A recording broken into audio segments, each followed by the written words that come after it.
Hey, how's it going, Rev? I mean, not you're not Rev. I'm Rev. How's it going, my brother? It's going good. All right, y'all. I'm on camera, and this is the Conduit. It's another day.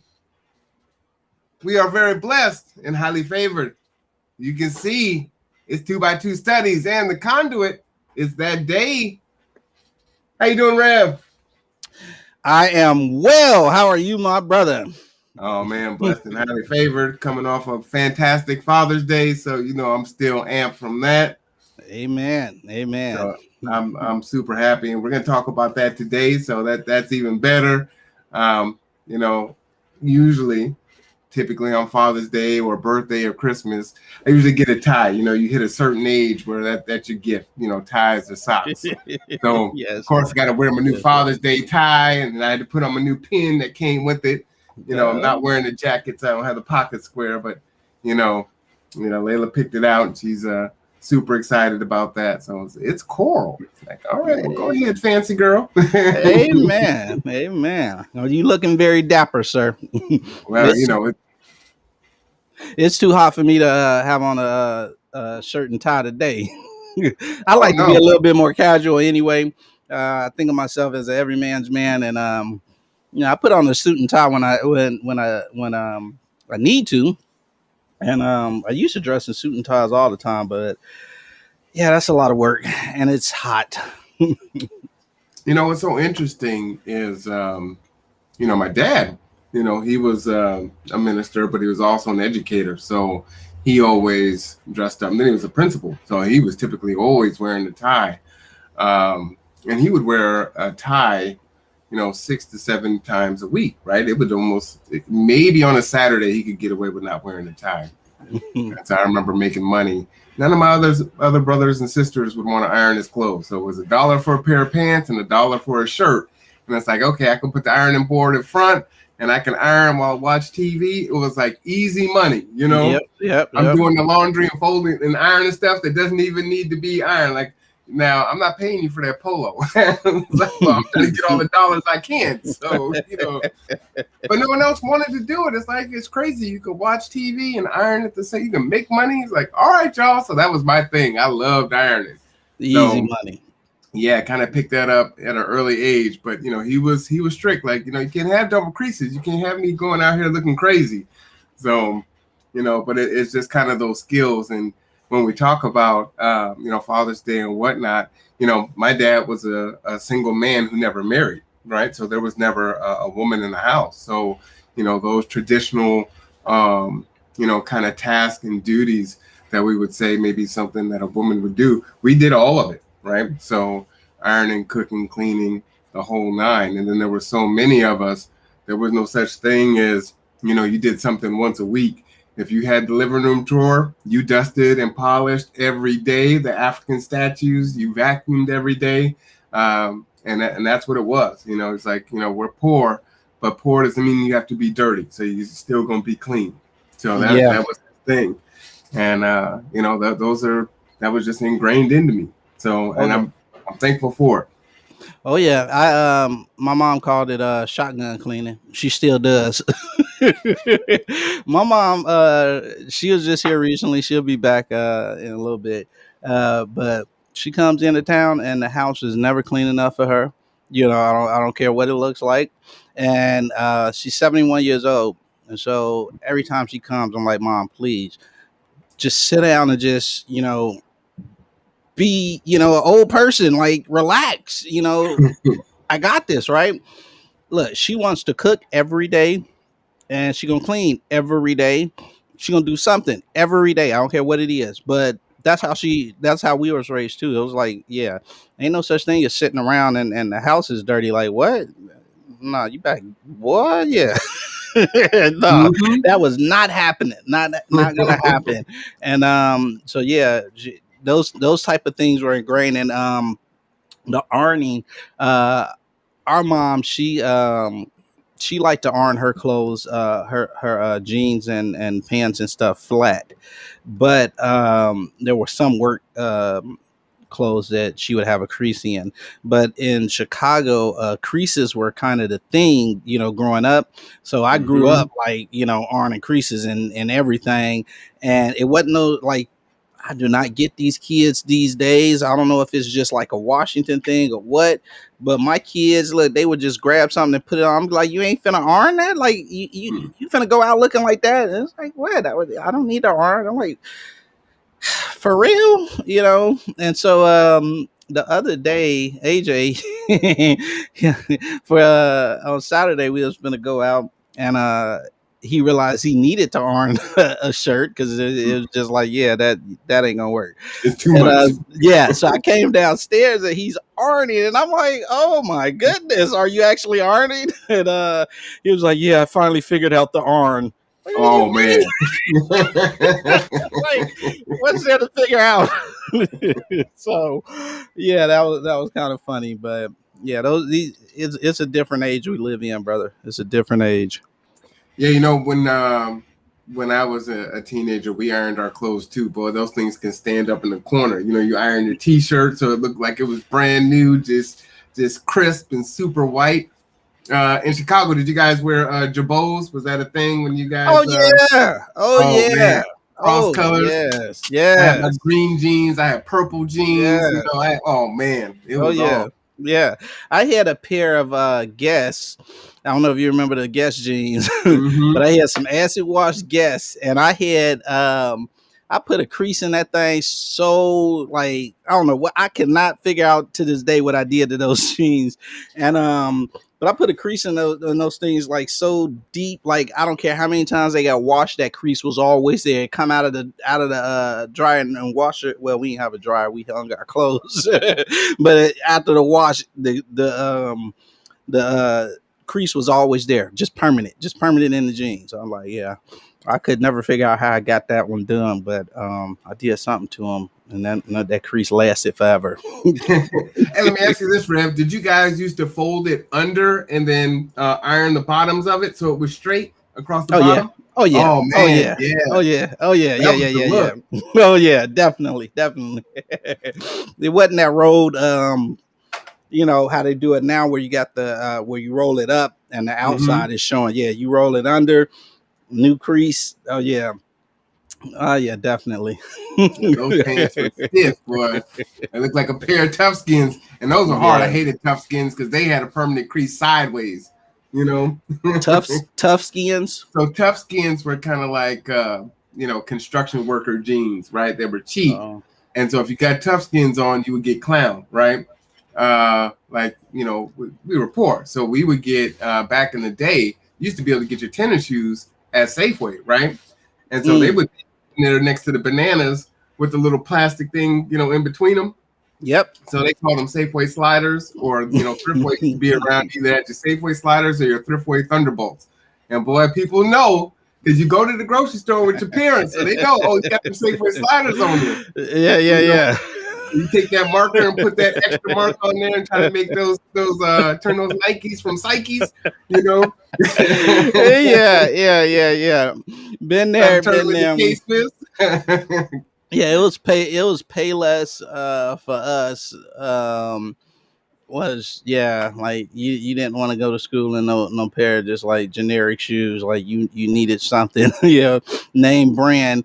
And I'm trying to remember, do you remember Lottos? Oh yeah. Yeah, yeah. I remember those came out. I don't know what happened to those. And there was another one, I think it was BKs or something like that. Yeah, British Knights. Yeah, British Knights. That's Yeah. that's what they was. Yeah, yeah. I remember those came out and stuff. Yeah, we could never afford those though. Mhm. Those are the things. Diodora, which I just saw someone wearing some Diodora the other day, and I didn't know that was like I think it's like a sports team or something like that. Oh, I just saw something about Diodora. I was like, they still make Diodora? yeah. And then Fila, but Fila's kind of made it come back a little bit. You kind of see some of their Yeah, materials yeah. out there. So, oh man, those are the good old days. Yeah. Couldn't really Yeah. get it. You waiting for hand-me-downs of your friends' clothes, for us to wear, because Dad wasn't doing that. It's like, no, you going to school. Even I went to Catholic school in the 7th grade, so it's a uniform, right?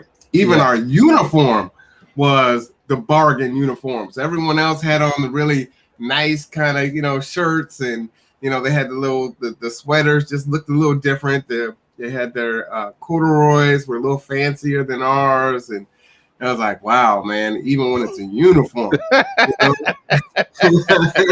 So you cannot escape, what I'm saying, your class identity. Oh yeah. And Dad will embarrass you too, So yeah, it was something else. But it was what it was. We were always clean, we were always fed, and we had what we needed, and for the most part, we were pretty happy. So it is what it was. And we would see people like some of my friends.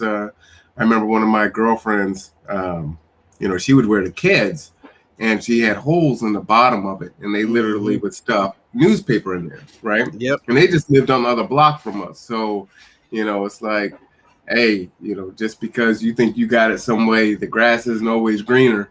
You need to appreciate what you have. And so he was always beating that into us. Jesus is the reason for the season. It ain't your birthday. And, like, come on. He was not playing. You got any cool dad stories? Well, not so much. My dad, my biological father, he wasn't really in the house, and well, not really. He wasn't in the house, and my stepdad, he came into the picture a little later on the scene, and so that was an interesting relationship. I didn't realize how much I valued his presence until after he was gone. My older brother, I think he had like a lot of growing up, I think he had like resentment towards him, kind of stepping into that role. And so as a younger person, I kind of just fed off of his energy. And later on in life, the two of them, they kind of got along pretty well. But then when him and my mom split, I I was very upset and hurt for a long time. I hadn't found Jesus in my life quite yet, and but fortunately, before he passed of leukemia, but before he passed, we was able to reconnect and reconcile, and say goodbye properly. So that was a blessing. But yeah, so no cool dad stories for me. Well, from your stepdad, what was a lesson that you said that you appreciated more in your adulthood, looking back? Well, his work ethic.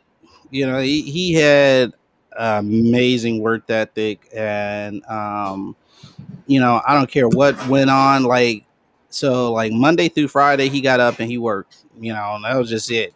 The weekend came, he was gonna get drunk. Sometimes get high, and just like yeah, all weekend. But then Monday come, I don't care what didn't happen over the weekend. He getting up and he going to work. He just work, and always had a job. And I think because of him, I think I learned how to pay attention. I think as far as mechanically wise, because he made sure he taught me and my brother how to work on bikes, do mechanic stuff on the bikes and stuff. And so I learned how to like really pay attention and, kind of notice how things, worked and operated. And that's kind of carried over into my adult life. And so I can, So you were changing your brother's brakes the other day, right? A little while ago? Yeah. Yep. So that's kind of where that comes from, that aptitude. Yep. And I'm gonna do my wife's brakes a couple of days. I just ordered the parts, so they'll be here in a little bit. And yeah, so yeah, I got that from him. Yeah. He was cool. He was cool. Yeah. He was cool? Yeah, he was. He was a cool guy. Yeah. So let me ask you, we were going to talk about Father's Day and whatnot, but let me lay this down for you. Yeah. So, like I said, I try to stay current on what's going on, nationally, culturally with us, what our issues are. And right now, some would say that there is a battle of the sexes, right? That, third and fourth wave feminism has eroded the Black community along with other things. And, you got, Black men are dusty. They're not, there, and they're not doing what they need to do. And then you got black men that say, well, black women are this, that, and the other. And so there's a lot of contention, especially in YouTube and some other circles right now. These conversations are going on. And one of the things that I think is really interesting, and even Boyce Watkins was talking about this a little bit, and I don't necessarily agree with his viewpoint, but what I want to say is this. Um, Typically, a child is the mother's, right? Like, that's my baby, right? I mean, that's kind of the default, even if it's the father, right? This is my baby. It doesn't matter that you made this baby and we're together. When it comes down to it, that's my baby, right? And so there's still that kind of possession that's kind of taken away from the father. And so I don't think we really kind of reflect on and really appreciate the fact that when a man comes into another relationship and comes into the role of stepfather, right? Those aren't his children. If he's doing a good job, he's going to love them as much as the children will allow, and then as much as the mother or the girlfriend or the wife will allow, right? Because in a lot of relationships, and I have these conversations constantly with women right now, it's like, yeah, well, I'm married and me and my husband now have kids together, but he can't discipline my other child. He better not, spank my child or do this or that and the other. It's going to be a problem. So I'm a provider. Like you said, he got up and he went to work. It didn't matter. So, paying the bills, making sure you got food, a roof, all these other things. But there's still kind of that barrier where he can only go so far. And it's like you're kind of this outsider, but you're taking on the role as you're being a man. But I don't think we really appreciate that. Well, what are your thoughts on that? I mean, just listening to you talk there, it's like super profound to me. I agree with you. That's definitely something that happens within the community. It happened, in the my family structure, as I was telling you growing up. That's what it was. Um, yeah, don't because we still I knew who my dad was. Mm-hmm. And just because he wasn't in the home doesn't mean he wasn't a part of my life. I knew who he was. I knew that side of my family and so forth. And it was like, yeah, don't even think about it disciplining me, or I'm gonna let my dad know. And not to say that sometimes I may not well, I definitely may have deserved some discipline or whatever, but I think he may have I gotta ask my mom. He may have spanked me maybe once or twice. I have to ask her. But I agree with you. We live in a time where the family unit isn't where it where it once was. There's we have a lot of mixed families. I was actually recently talking with a family actually where the current fiance, he helped raise a child that wasn't his, but it was a good relationship between the biological father. It wasn't Mm-hmm. that animosity like, oh, you stepping into my territory or whatever. It was a record. He recognized that, like, I mean, there, that relationship, that previous relationship, was over with. And the biological father understood that and accepted that. And, the new father understood that and accepted that. And so they were able to become friends. But we don't see that happen a lot in our community, unfortunately, where we have these mixed families, but then, there's a sense of tension, between the males. And, you know how we are. We're territorial. Well, it can be And dangerous, yeah, oh right? yeah, oh yeah, yeah, like fatal. And Mm-hmm. that's happened. That's happened. Unfortunately, and so we can be that way. And the thing is, we have to begin to write new narratives to say that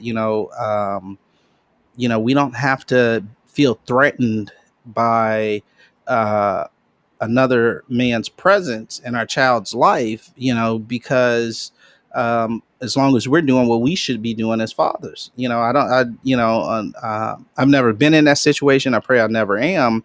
But, you know, as a man, I would hope that I would be secure enough in who I am in my children's life to realize that, hey, no matter what, blood is always thicker than water, and not to say that, there's no connection between the the stepfather and the child, but if I'm doing what I'm supposed to be doing as a father, as that child's father, regardless if I'm with the mother or not, then I shouldn't feel threatened because the mom's with somebody else.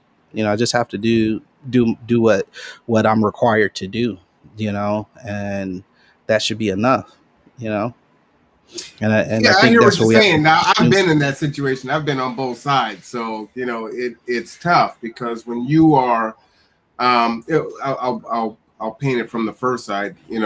Let's say you're in the house and there are children in the house, right? And you are now being a provider to her and her kids. Um, and there's the father that's outside of the home, right? Well, there's that tension, right? You don't know why the relationship ended. Does he still have feelings for her? Is he struggling? And maybe he has to pay child support, but now you're there, so you're helping her. So she's living better. He's suffering, right? And there's a lot of resentment there. And then because they haven't resolved their issues, she's going to throw it in his face, which further makes the situation worse.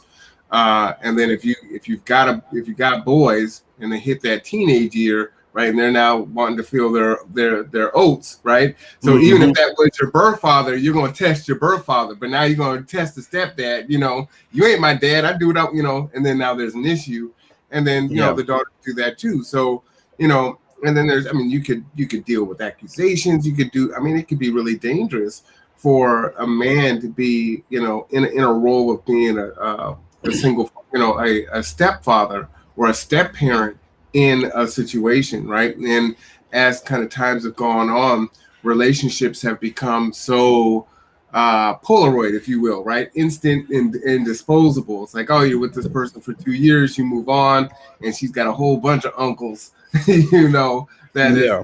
acted like the step parent at some point in time as the children have aged and she's kind of cycled through relationships. So, that becomes really difficult.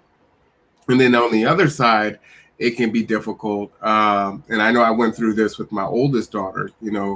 Her mother got married, and as my daughter was aging out, there was a lot of issues around her graduation, right? And so he felt very threatened by that, and my presence there, and you know, I tried to make him feel as comfortable as possible because at that point in time, I had matured and I'm in a different stage in my life, so it is what it is. But he just couldn't get over that; just felt really threatened, and I don't think neither one of them threw it in the face of him, but he felt like she wants her dad, but I've been here doing all of this, so I kind of feel some kind of way about it, right? So, man, it is tough on both sides of that coin there. And then I also say, being in relationships where you're operating kind of as a stepfather, it's tough when those relationships end. And if you are doing what you're supposed to do, and there's been any kind of amount of time, you're going to establish a relationship with the kids. So when the relationship ends, typically, that relationship is going to end for you, and it ends with the kids. So it's not just a breakup with the mother, but you're breaking up with the kids too, and that's difficult, right? Yeah. And I've gone through that, relatively recently, right? And so you can't. You could say, okay, well, you can always be there for the kids, but eventually you're going to start another relationship. She's going to start another relationship, and so it just it's tough, Yeah. Yeah. uh, and even then, I think that kind of extended our relationship longer than it probably would have, just because in times when it's like, okay, we're not talking to each other, there's kind of an emergency or something that happens, that child is going to reach out to you because that's how they see you. and they know that you're safe and you're going to take care of them. And that was my situation, right? So it's like, okay, a child calls, you know, I'm going to be there for you. I'm there for you, and that, you know, that can start something, and you kind of going back down the thing again. So it is it's tough. It's tough. So how as let's explore your stepfather role a little bit. How you say this was fairly recent. How did you navigate that? Let's deal with the first part of the biological father. How did you navigate that relationship with the mother, the child, and the biological father, and you being the So outsider? in the in this relationship, there were no fathers present, so I didn't have to deal with that contention. So I was okay there. That wasn't the issue. Um, but there was still that, you know, I can only go so far with discipline, right? Or it was going to be an issue if we didn't agree on how the child should be disciplined based on what they did, then that would be an issue, right? Um, and so there were just things like that. So some of that is, whew, I mean, you go slow. You know, I'm very cautious, and I'm even more cautious with Layla. So for me, you know, it went probably a good almost a year before Layla even knew that, you know, this is what was happening, right? Because I just don't, I'm not going to have, you know, women in and out of Layla's life, right? That's just, we're not doing that. Um, and so it's like, oh, you're a friend, and that's it. You know, we're not going to have any kind of public displays of affection. She didn't see any of that stuff. So as far as she knows, she's just someone else. You know, but that's on my side. On the other side, I think a lot of times women will be a little bit more uh, quick to allow, you know, a man into that space, especially if they're responsible and safe in doing the things that need to be done. It's easier for them because they're kind of searching for that too, right? Um, to get to that point. So uh, for me, it was just really kind of slow and just kind of letting things go. I tell you what, it's hard. I remember there was a couple Thanksgivings ago, they said, "Hey, we want to start calling you Dad," and it's like, whoa, you know, we got to have a discussion about this. I mean, we're still, you know, really kind of dating and don't know exactly what's going to happen long term and whatnot. And like, have you had a conversation with your, you know, with your mom on this? And you know, I'm flattered, but we need to kind of talk about it. And so yeah, man, it's tough. That's what I'll say. It's hard. There's no blueprint for that. So I think I think there kind of is, and I don't know. I've always been the type to, like I was telling you earlier, just really observe things, right? And so I've always, I used to observe, you know, and I've always liked the older people, right? Because I think we talked about that. Like I ain't got time to deal with nobody that's can't teach me nothing. You know what I'm saying? Or you just thinking like kind of stupid. I ain't got time for that. Listen, and I've always been that way since I was younger. And so like I like hanging out with the older cats, And one of the Mm, things I always noticed was, what we like to call in the community baby mama drama, right? mm, You know what I'm mm-hmm, saying? Like, oh, you got babies by this one and that one and this one and that one. And I was like, yeah, that's one thing I ain't gonna never do, right? I don't never want to, have multiple children. Children by multiple women, right? And so that's one thing I kind of like always looked out for, right? Then you know two I picked up on was just kind of um, setting the expectations for the relationship early on in the relationship. And so I noticed that people that did not have certain discussions typically ran into certain types of problems. And so early on in any relationship, I always kind of go through all the tough stuff, things that people don't want to talk about. And if you're not mature enough to want to talk about this, then you're definitely not the person that I want to be, you know, dealing with on that type of level. Like, okay, let's, kick it and have some fun, but, understand it's not going to go no farther than that. And so, and saying all of that, I always kind of advise people to get into those difficult conversations, as soon as possible.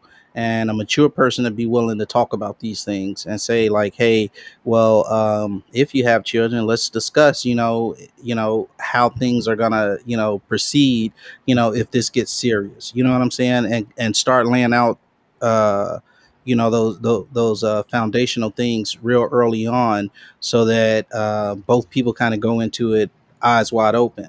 And if this is going to be serious, then I need to be able to have a say in discipline and so forth, especially if we're going to be living together. We're going to be communing together, saying, living together under the same roof. I have to maintain my male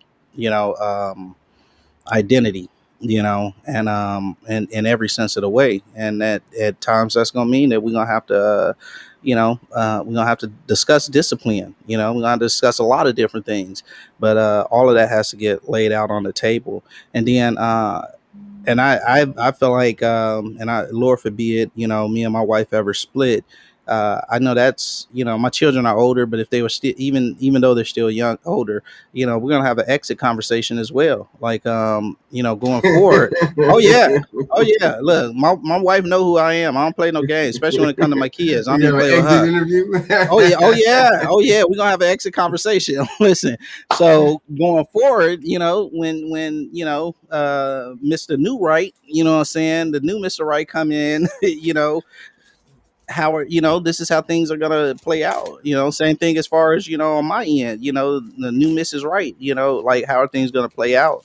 And when, we need to come to agreement, not for to say, hey, I got control over your life, you got control over mine, but all things are about making sure it's best for what for the children. Mhm. And so in that sense, I'm always like, yeah, I believe in being upfront and dealing with things, because I feel like people, they go into relationships, and they don't, and a lot of people, they let, yeah, what did the old people call it? They nose wide open. They go in a Your nose relationship is with they, open. yeah, your nose wide open. You know what I'm saying? And you really just ain't like dealing with, what I'm saying, the real stuff, because everybody's different. This is a whole person that then lived, I don't know how many years, what I'm saying, of their life, what I'm saying, being who they are, and they're shaped by their lived experiences and so forth. And so they have their own, versions and ideas of what life is and what a relationship is and everything else. And just because y'all, what I'm saying, vibing, and the conversation is good, and y'all feeling each other, what I'm saying, physically like attracted to one another and all that stuff, got your nose wide open. It's like, hey, what I'm saying, you still got to use this here, first, and say like, look, let's have some serious conversations, because I am digging you, you know. And if it ain't that, then let's have some serious conversations. Say, hey, this is just us having some fun, and this ain't going nowhere. But if it is, then you got to have those real conversations. That's my Well, that's just my opinion. I hear you, Rev. I'll say in my I have no defense. When I was 20, uh, none of those things were going through my mind. It just was what it was. Nakoya came. Yep. Wasn't ready for it. Wasn't thinking long term. None of that stuff. Wasn't ready to be a dad.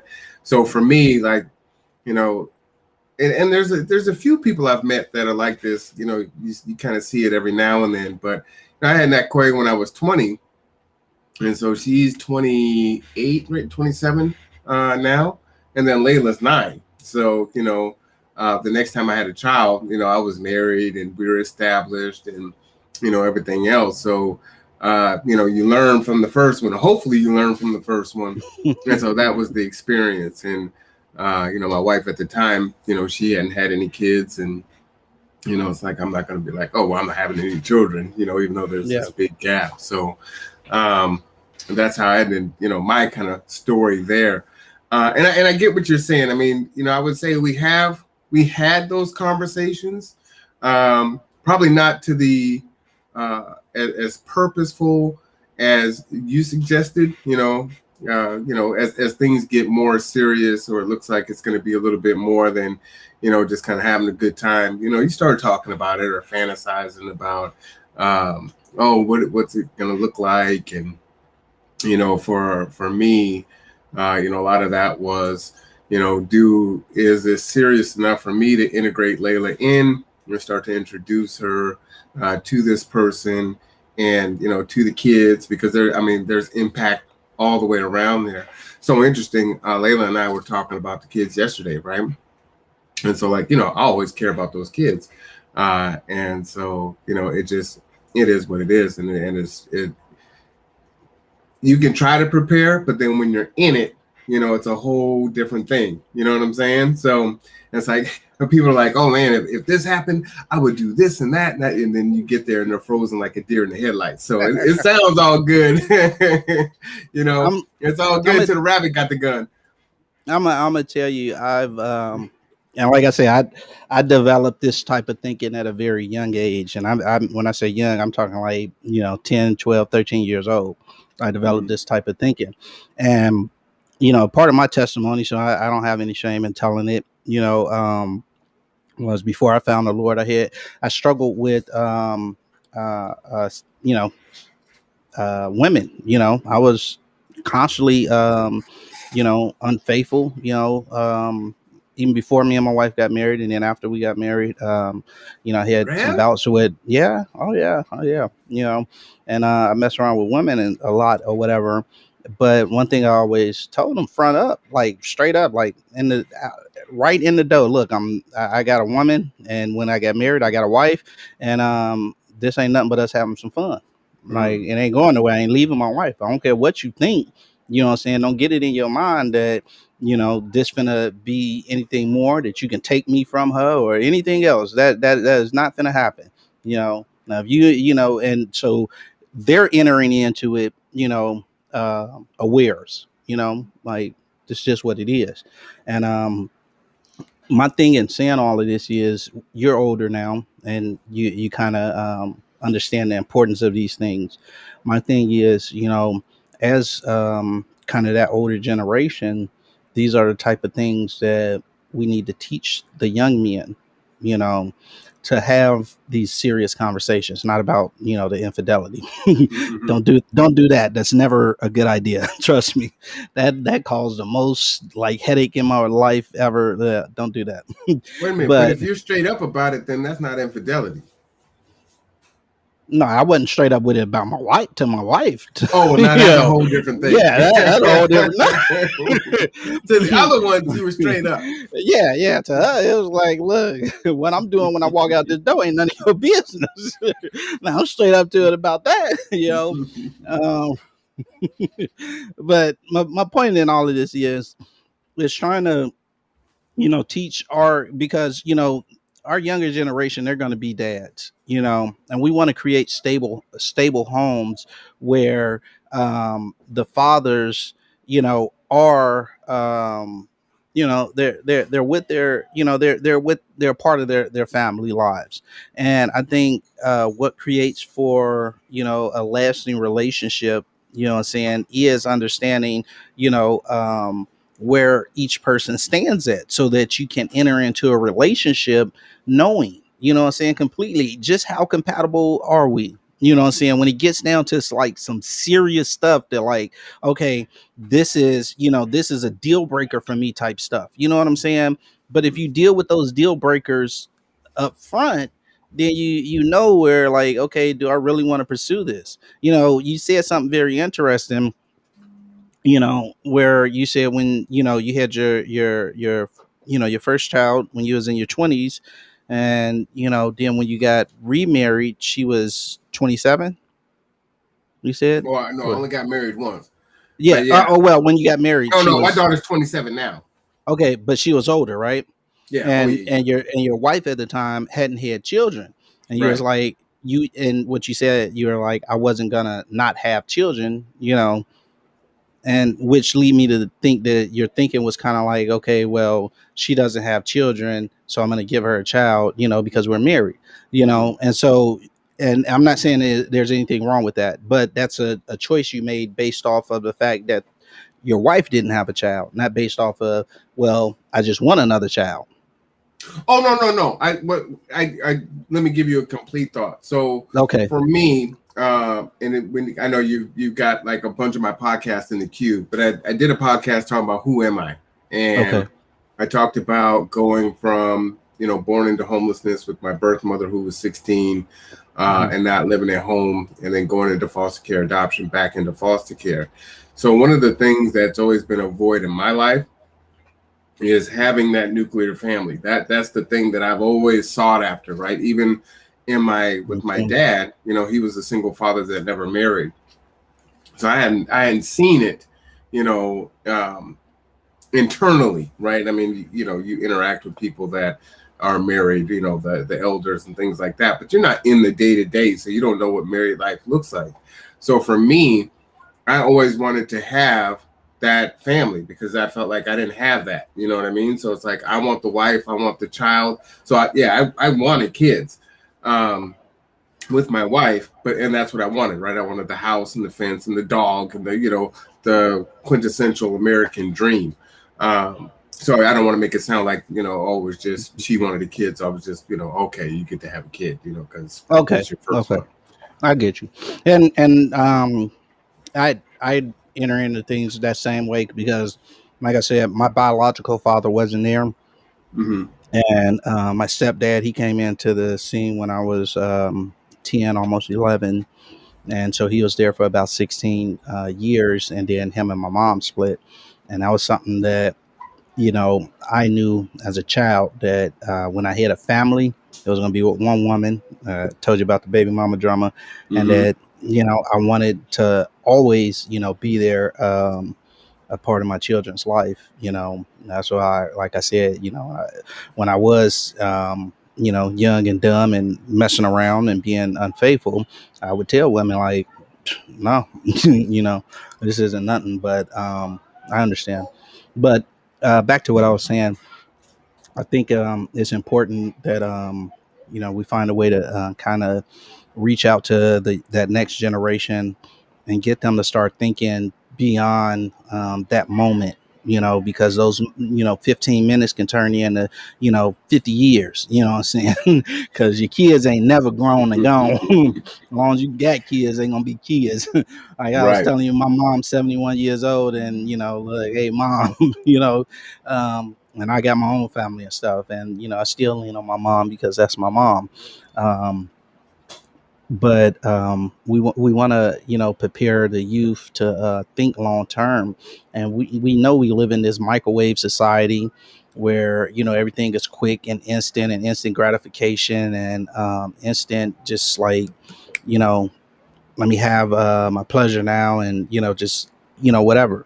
And it's hard to try and convey the next 30 years to a 20-year-old who don't see past next week, let alone past tomorrow. you know and but it's important that we try and do that. And so I pray a lot of young people listen to this one and realize that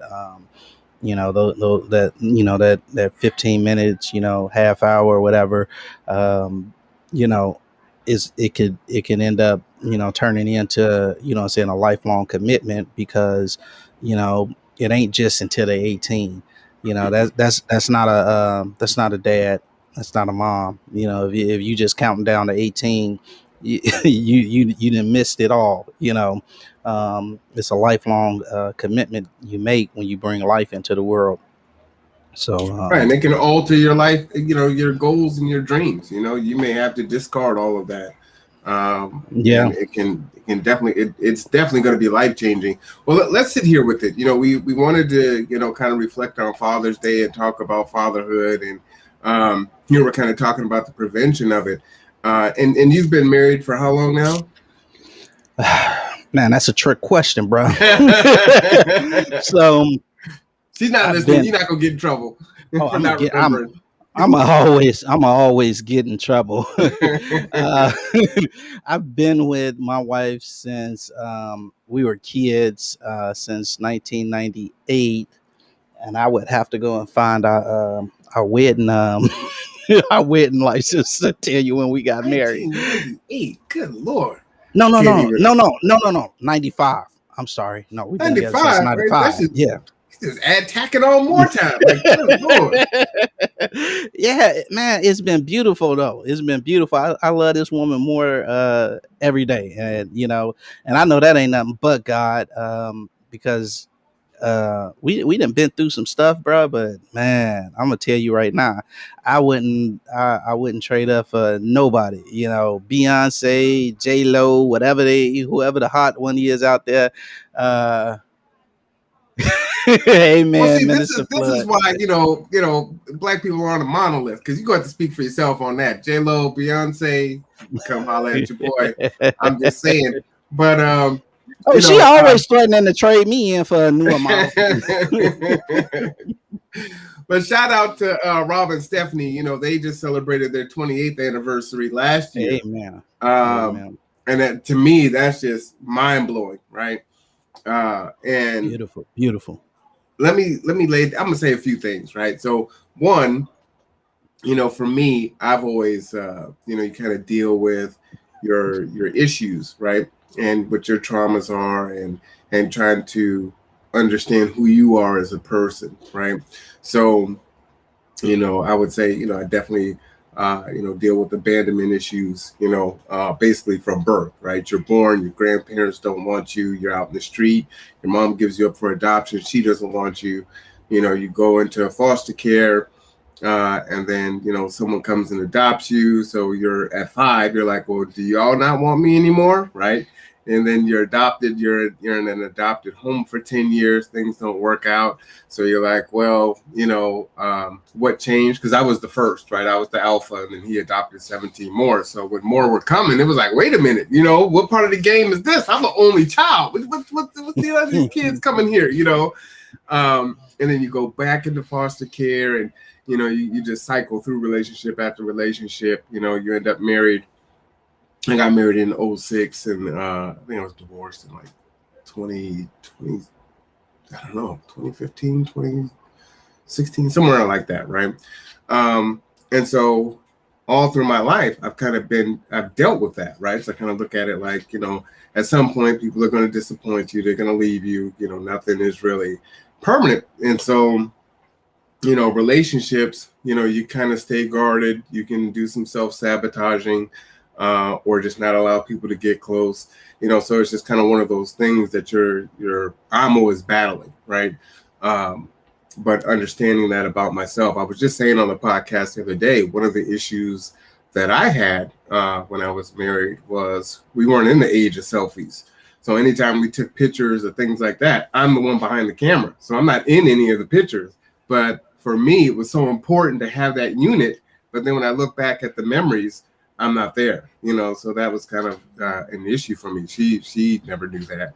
And what I was saying on the podcast was that wasn't fair, because how can they're not, people are mind readers. They can't know what the issue is if you don't talk about it, right? So you're just kind of feeling some kind of way. And it is what it is. And I was talking about this long gap in my life where I don't have any pictures, right? I've been in lots of pictures and a lot of good times, but I don't have anything to draw on besides the memories of my friends that were there, and kind of deal with that. So, it's unfortunate. So that's kind of made, me a complicated man and a significant other to folks. Even though you want it, you're also like, yeah, I got to be real careful on how this is going to go down and what it's going to look like.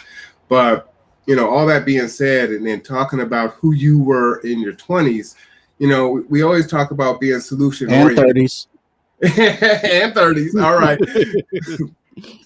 We want to be solution oriented, and you're saying that the youth need to understand and kind of get this, right? And we're kind of talking to men right now.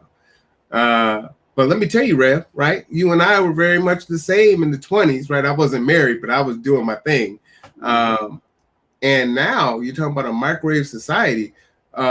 Rev, I could tell you that the online dating scene and the way it is for what do they call them, Zennials, and millennials, it's pretty much, they're not even going on dates. They're getting together and having sex immediately, right? It's a couple of texts, and there you go. Yeah, that's what I'm saying. So the world has changed so much. Man, It I has pray I changed so never have much. to get back into the dating scene again. Lord, save me. Rev, And I mean that so bad. Please save me. 10 texts, and you can be having sex. That's And it yeah. could be the very first time that you physically seen each other. And this is the society that we're in right now. There's a lot of conversations around that, um, where folks aren't getting married, they're not being in relationships. You're seeing a lot of polyamorous relationships, right? And some of it is just out of sexual freedom and everything that's kind of going on now. But then also some of it's born out of necessity, kind of like the old Three's Company, right? Everyone's living together because they got to be able to do it in order to make ends meet. So there's a lot of factors that are going on. So it is not the kind of traditional way that you're kind of set in your marriage, and the way that the church kind of preaches about it, right? It is, folks are out there. It is crazy. And I believe in the try before you buy, but these folks are just sampling. They're in Costco going down to, and sampling this and sampling that. It's like, whoa, you know what I'm saying? The Wow. 80-20 rule is real. You know what I'm saying? So, Wow. don't throw away that 20% for the 80% that was good, because you won't be on this side. It's wild out here. I'm gonna tell you right. I ain't even know all that. I tell you right now. I know I ain't want to be on that side. Great. No, I could show you some text and some things. It's like, okay, bro. well, You dang. you know how long it takes. To be with a woman, to be able to be like cool with just farting around her. You know what I'm saying? Like and look, and not having to excuse yourself. Like, I just farted, and then like she might hit you back with a couple pop pow. Like, oh, you thought you had some. Look, it takes a while. Listen, me and my wife. Those movies you watch where you see the old people and they just bickering, fussing at each other. But then Hmm. like the next scene, they just lovey dovey.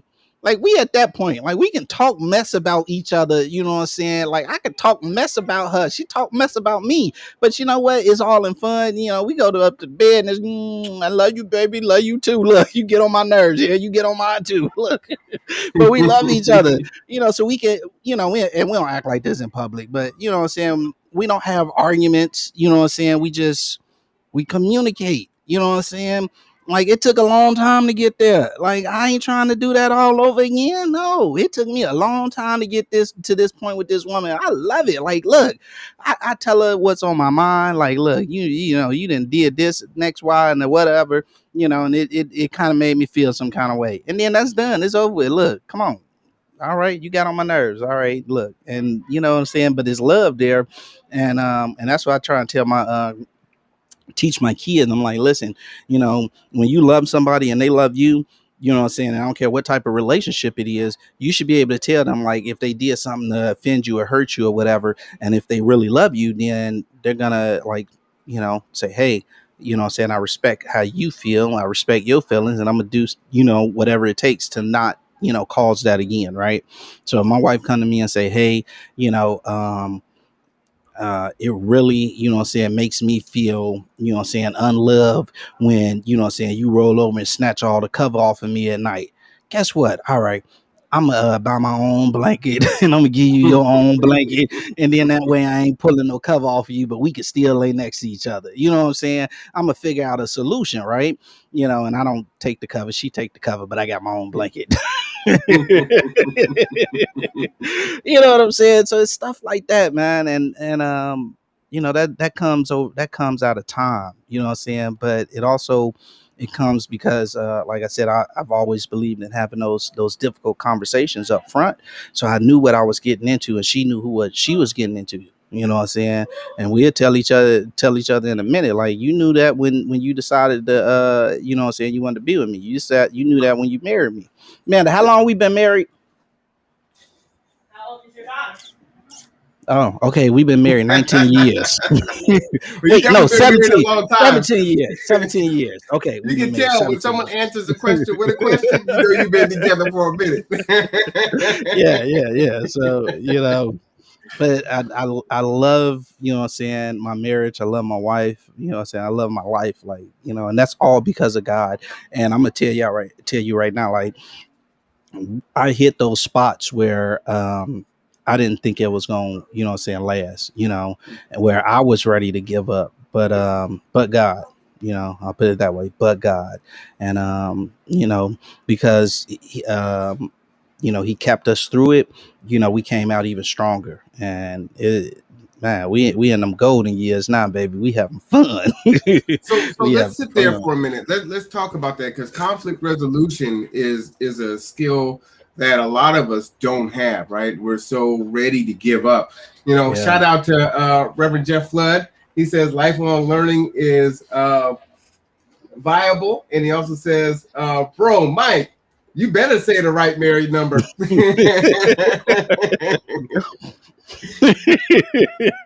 Look, she ain't never made me sleep on the couch, not once. So, yeah, So you've been pretty open. So if you don't mind, I'm gonna ask you some questions. If this is too much to say, nope, which I know you'll do anyway.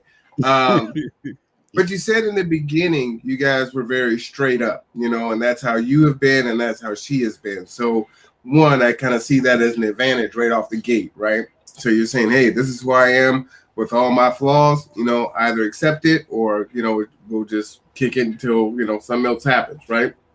And so you both accept.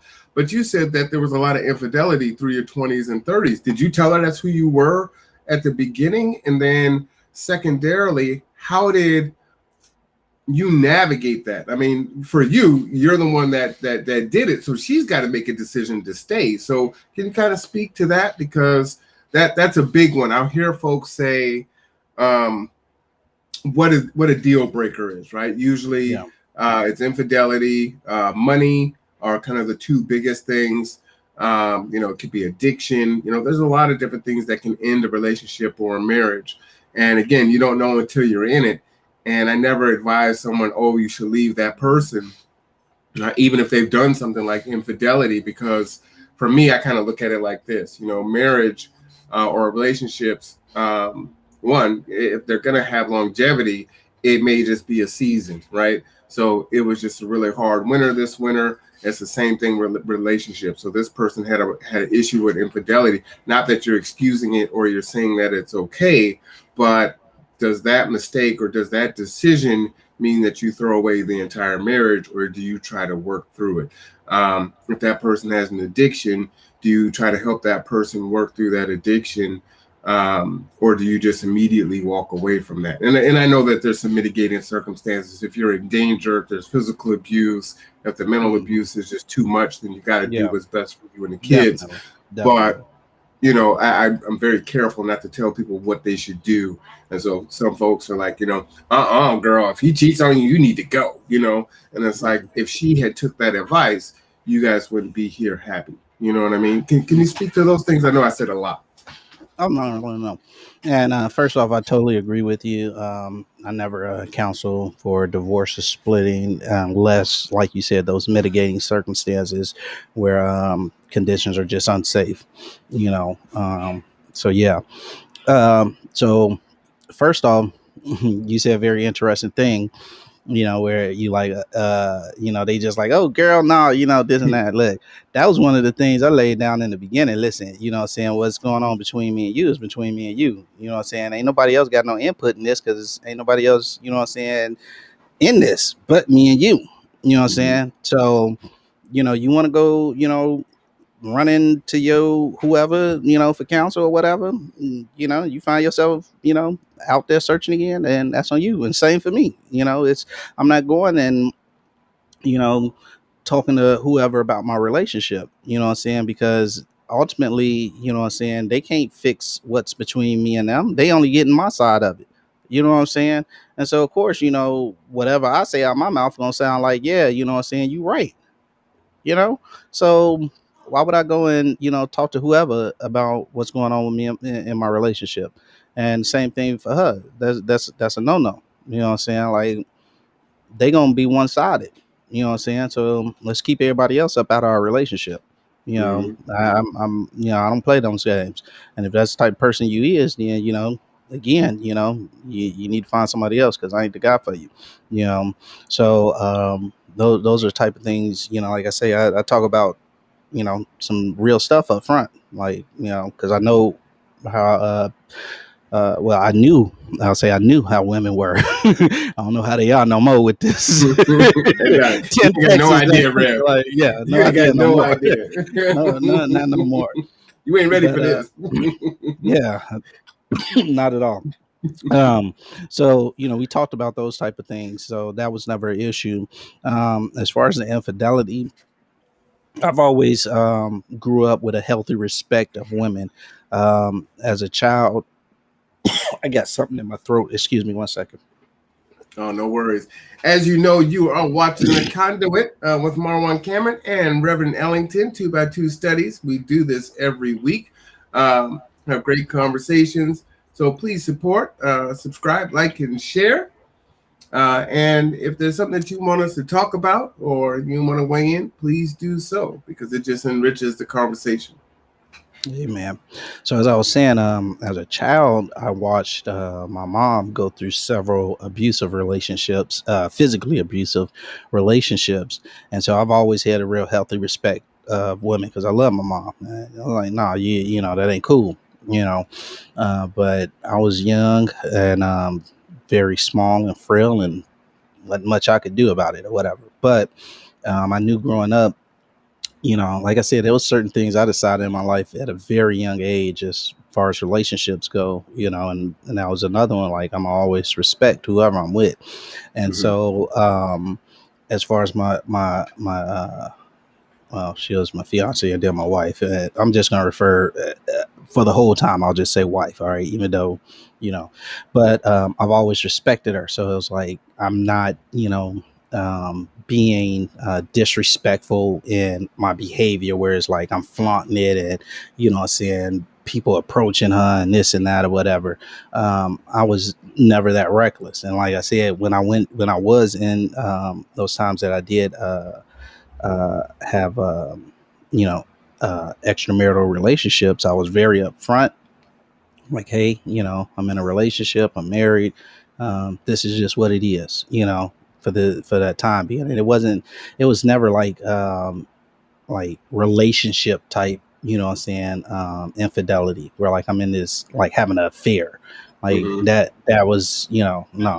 I'm not finna give you anything, what I'm saying, of value.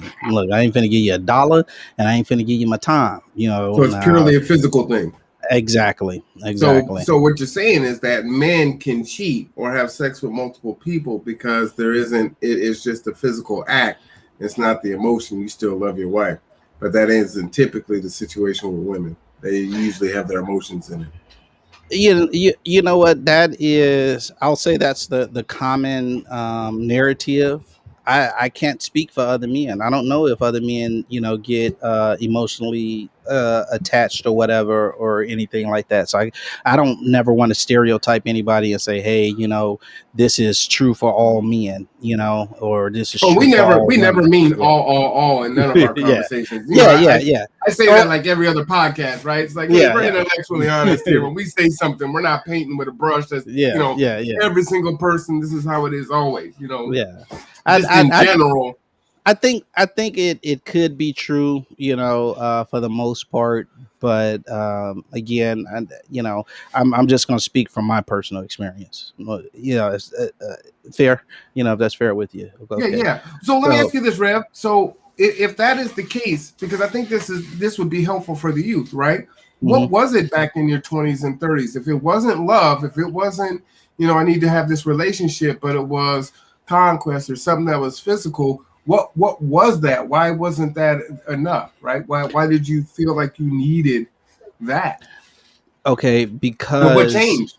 Okay, because it was no change, that was just like from day one. All right, and so like I was telling you, I learned a lot of things when I was young. That was one of the things that I didn't learn, again, because I like I said, I was very attentive and watched, what I'm saying, and I watched the older people, and that is what, what I'm saying, I seen from, the men in my community. This woman, that woman, got one here, got one there, whatever, woo, woo, right? you know and so that's just what I thought was, you know, how men did. That's what I expected to be. What I'm saying, like, all right, I see you in a little bit, baby. My wife was blowing me a kiss goodbye. Did you bring the ice? I'm sorry, y'all. Okay, I'm hot. Anyway, so that's just that's look. I live in a real house, everybody. I'm sorry. Anyway, that's what I seen from the community. From men. And it was rules to it. You know what I'm saying? And there was some rules, that like I took serious. Like, you don't play with your leg. You know what I'm saying? Hmm. So I never had more than like, one girlfriend in the neighborhood at a time. It was always in different parts of the city and this and that or whatever. Chicago is big, and for a stint, I just wouldn't even mess with nobody in the neighborhood. I was just like, I'm done with all y'all, whatever. But So would that's you what say I it's peer pressure, where it's like, look, this is what the other men do, and if you ain't doing it, what's wrong with you? I mean, we all got our side I chicks. What you doing? no, I believe peer pressure is an active thing. You know what I'm saying? It's something that, one person or a group of people apply to, another person or another group of people. So it wasn't peer pressure. It was just, me emulating what I saw, Mm. and in my mind, because I seen, multiple people, doing it. It was like, okay, this is just what happens. You know what I'm saying? My brother, seeing him doing it, my stepdad, I did, that wasn't the issue, but I wasn't really looking up to him like that. You know what I'm saying? I was looking up to other, older people, but like closer to my age. You know what I'm saying? Like, young 20s and stuff like that or whatever, you know? And so that's what I was seeing. And that's what I thought, like, how it was supposed to be. And then like somewhere in my they got lodged somewhere in my subconscious, and I'm just like, okay, I see a fine woman, somebody that look pretty, is like, okay, time to get another notch on the belt, what I'm saying, another nick on the headboard, and hey, and so that's what I did, but So you what know changed? What turned you from genuine? You out here like, come on in, let's do it, yeah, ride it, yeah. my pony. Yeah. Oh So yeah, what, oh what yeah. what changed? You felt like you had to do that. You see the men around you doing it, and then what? What was like? I don't need this anymore. What was that catalyst for you? Well, first it was counterproductive to my marriage. That wasn't going so well. And again, I wasn't pursuing relationships with these other women. It was just, a fling, type thing or whatever. And so the main thing has always been the main thing, like, the home. And so that's not going well. And it's like, all right, I'm at my wits end. Like, I don't get it, and it wasn't clicking with me. You know what I'm saying? And so I wasn't getting it. And I'm literally just like, I ain't got nowhere else to turn. I'm at my bottom. And so I turned to God. I had got witness to, years before, on the Kiss App Transit parking lot. I was, returning a bus, and Pastor Coleman, you know, um, he was working in maintenance. And that night I'm coming in, I bag the bus up, and I get, do all my checks, get off the bus, and he's standing there, and, he started talking to me about God and all this and that. And I'm like, okay, and I've always been respectful of other people. And so I let him go through his spiel. All right. And, I got my car and went out that night, got, had some drinks, and, chased some more women and everything. But years Hmm. later, yeah, I know, right? Years later, when I'm at my bottom and I'm like, okay, I don't know what else to do. I done tried everything that I can imagine, and it's not working. And God brought back that seed that He planted into me. He brought it all back, and my memory ain't never been that good. But He brought that whole conversation back, and I remembered exactly where He told me to go. Where His church was at, and all this and that. And so I got up on that Sunday and started getting dressed. And she like, "Where you going?" My wife, she's like, "Where you going?" I'm like, "I'm gonna go to church." I didn't know why. I just knew, I need something more than because this ain't working, you know. Mm-hmm. And so that was the starting point, and I went to church, and um, uh, that just kind of started me on the road to God. And in that, I just kind of put my, not I know it sounds weird, but I'm gonna try and explain this the best way I can. I put my relationship on hold, like inside my mind. Instead of dealing with, like, trying to figure it all out, I just kind of put it on hold. And I'm like, okay, let me see, what this whole God thing, about. And I had told myself, I said, look, if this, what I'm saying, relationship is over with, I don't want to, what I'm saying, go into whatever next relationship I end up in after this is over with. I don't want to, what I'm saying, be chasing women no more and, doing all this. I'm tired of that. Right. I just want to be faithful to one woman, and I want to, kind of settle down. Right. And that's what I was telling myself. And I was like, I'm not even finna think about this no more, whatever. And so I started focusing on God. And one night, God, He poured into me. He said, you know what?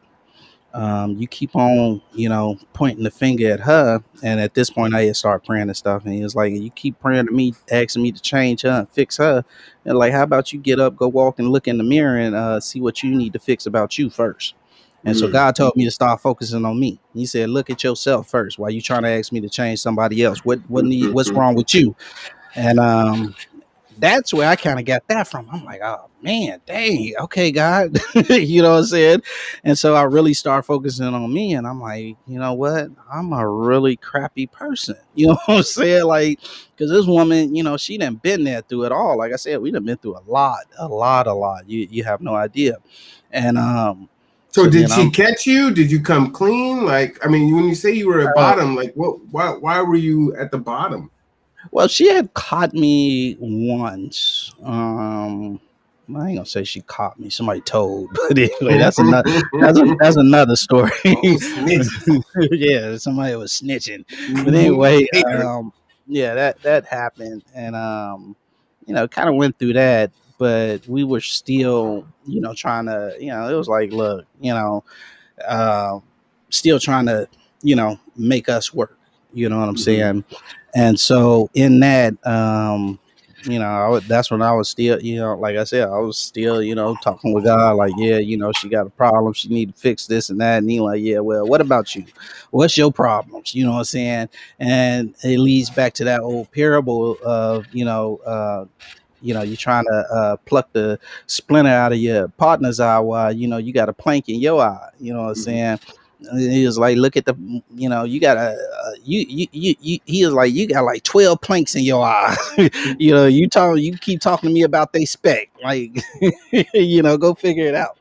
And so that's what changed everything. Me just giving it all over to God, and him, saying, making me, saying, really look at myself. And in that, when he started to teach me how to look at myself, what I'm saying, it was like, listen, don't worry about trying to change nobody, because you can't do that. It was like, you couldn't even change yourself, because I had went through periods where, I was like, all right, I'm done messing with women and this and that or whatever, and always found myself back in that situation, right? It was like, you couldn't even change yourself, you trying to change this woman, you asking me to change her, you know what I'm saying? Like, you ain't got no power to do Mm-hmm. nothing. And so I had to completely surrender it all to him, and allow him to, get inside and start, sweeping out, what I'm saying, them dark corners that, I was making sure, I kept covered so the sun didn't hit and stuff. And when he got in there and started cleaning that stuff out, and like making me deal with with me, you know, things between me and her started, getting better. I found out one of the things that I had never really did was allow myself to be like completely vulnerable with her. Like, you know what? I'm a really just like kind of lay it out there and put my heart on the line to the point because I've always, been guarded myself, but you know, I had to really allow myself to be vulnerable. Like, this is my mate. This is my, this is my other half. This is who the Lord has blessed me with. Like, why am I protecting myself from her? Like, for real. She then bore 4 children for me, and never, ain't never did nothing spiteful towards me or nothing like that. Like, why should I, continue to be guarded, against my mate, against my spouse, against, flesh of my flesh, you know what I'm saying? Like, no. And so, God really, like I say, he really started dealing with me on a lot of that type of stuff to just like, hey, stop. You need to cut it out, and made me look at me. And I don't know what he did with her. I really, that's between him and her. I don't know. I don't care. You know what I'm saying? Even to this day, I realize, what I'm saying, even like when we get into disagreements, what I'm saying, about stuff, I never look at like, okay, well, she did this or said that. I instantly look and say, okay, what did I do in this situation? What Mm. part did I play in this? You know, and like, and that's how I approach, what I'm saying, conflict now with her. It's like, okay, what part did I play? And how do I do better next time? Regardless of, where my feelings are at or whatever else, whether if I feel justified or not, is still what part did I play in this? You know what I'm saying? And again, how do I do better for next time? And then, that's the starting point for the conversation. Like, hey, I realize, what I'm saying, I may have said this, or, I realized that I've done this, what I'm saying, and I don't know how you feel about it, but I feel like maybe, what I'm saying, that wasn't right or whatever. Let's talk about it. You know what I'm saying? And, again, that ain't nothing from me. That's all from God, because, I'm a selfish person. I always have been. You know what I'm saying? But God, like, look, dude, he knocked me upside my head a couple times. He had to get me right. So I give all So, glory and honor to him for my relationship. so let me ask you this, Rev. Do you believe your birth father or your stepfather had any influence on you valuing marriage, like you wanting that? Like that was always important to you, even when you were out there. You were telling these other women, "Look, hey, this is what this is, but I'm not leaving my wife. Like this, I'm not. I'm not trying to Yeah. mess that up. This is what this is." Yeah. Oh Was yeah. that? Oh yeah. Oh yeah. And that's another point of influence too, as far as my infidelity, is my biological father. Because my mom, she called it having a white liver. I don't know what that means. That's some old school term or whatever. But she'd be like, yeah, Yeah, I your ain't dad heard had that a, one. yeah, she's like, he had a white liver too. You know what I'm saying? But he was always chasing women. You know what I'm saying? And that was a Mm, problem in their relationship. But yeah, that definitely, I've always, I've always wanted children. I wanted to have a family, you know what I'm saying, and all of that. And I think, deep down, most people, I ain't gonna say it ain't a gender thing. I think most people, for the most part, want to have a family. Want to have mm, that we're that's something that's God's put in us, that is innate, within all of us, to have a family, because that's one of the things he commanded us to do, was to be fruitful and multiply, and so that's, I think, innately ingrained in the majority of people. And no matter where you are at in this world, we see it play out over and over and over throughout the years, throughout the centuries and millennia and so forth. But yeah. So one big one that you said to me that I think is really powerful is when something happens, don't immediately go to blame and say, hey, this is what this person did, but be introspective and say, okay, what was my part to play in this? uh, Um, I think that's a big deal. We don't often, well, we rarely do it. I don't think we do it enough. And I will say that I've got a really long fuse, but if you let my fuse finally blow up, I'm angry, and I'm angry for a long time. I can go a week, 2 weeks without talking to you. I just stay mad, you know. But it takes so long for me to get there, and there's so many things that will cut that fuse off. You know what I'm saying? So it's just like, oh, you know, I took it, I took it, I took it, I took it, and it's just, you know, it got diffused and it's okay. But if it gets to that point where it goes, then I'm gonna stay in that for a while. And there's times when it's like, you know what? I just want to be angry. I just want to sit in my anger right now. I didn't even want to deal with it. That's Um, a very dangerous thing, brother. well, you know, I mean, No. we're having an honest conversation. I'm just Yeah, saying, you know, yeah. I mean, I'm not So, perfect. You know, I joke no. and I say that I am, but you know, not nowhere even close. And what I'll say is, you know, even when I'm wrong, the fact that I admit it, you know, just tells you that I'm, you know, that I am perfect, because even when I'm wrong, I'm right because I admit that I'm wrong, right? You see what I'm saying? Yeah, try that one with God. Yeah, see what he has to say about that one. Right, but you know, but what I'm saying is that's important, and what will happen is sometimes it's hard to figure out how to come back because you've been angry for so long. And it's like, all right, well, you're not angry anymore. One day you just wake up and it's good because you don't want to deal with it before then, right? And it's like, all right, you know, it's been a week, you know, it ain't even that serious. Why'd you even stay like this for that long, you know? And now you got to kind of come back. And then oftentimes you're coming back because, you know, oh, we were talking about something else earlier, but, you know, you can't slap me and then you pull out a gun, right? It's got to be equal. You know, I slap you, you slap me. That's fair. But you can't escalate to something that's, you know, way ridiculous. And so now you got to come back. Now, you may have been slighted or something that happened in the situation was wrong, but now because you done stayed angry for a week, now you got to come back and fix that. And you might not even address your issue from the first place. So, you know, that's on you. So, you know, those are one of the things that I've kind of learned. And, you know, I know that about myself. But what I see a lot of times is folks that have these relationships, whether they're romantic or friendship or acquaintances or whatever, that they'll have a dispute or an issue. And time will go on, and later on, they don't even remember what it was about or why it was that serious. It was like, you know, when someone tells them, well, this is what you were mad about, and this is what was going on. It's like, I don't even know why I would have been that angry about that. And it's like, yeah, kind of stupid, huh? You know, it's just not that serious. So, You you you know know, what that leads to though? what was that? That leads to that same incident happening again, and you getting angry about it again. Yeah, Mm, even though at the moment, like somebody's telling you, like, oh, you know, because y'all on good terms. It's like, for real, that's what we was arguing about. Oh, but then, you know, like, oh, you stepped on my shoe and I got mad about that, for real. But then, you know, 3 months later, you know, they step on your shoe and you get mad about it again. mm-hmm. You know, and it causes a cycle to continue to happen. You know, let me ask you this: have you ever had somebody that you love die while you were in one of your angry moments with them? Probably yes. Mm. How'd that make you feel? How Well, did you know, how do you I how do you don't. how do you feel about it right now? Honestly, I don't.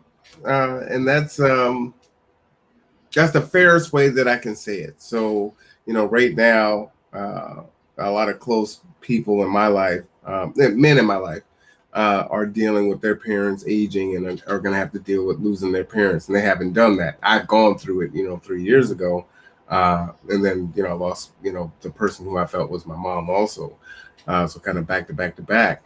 And so I would say I still haven't processed the loss of my father the way that I have.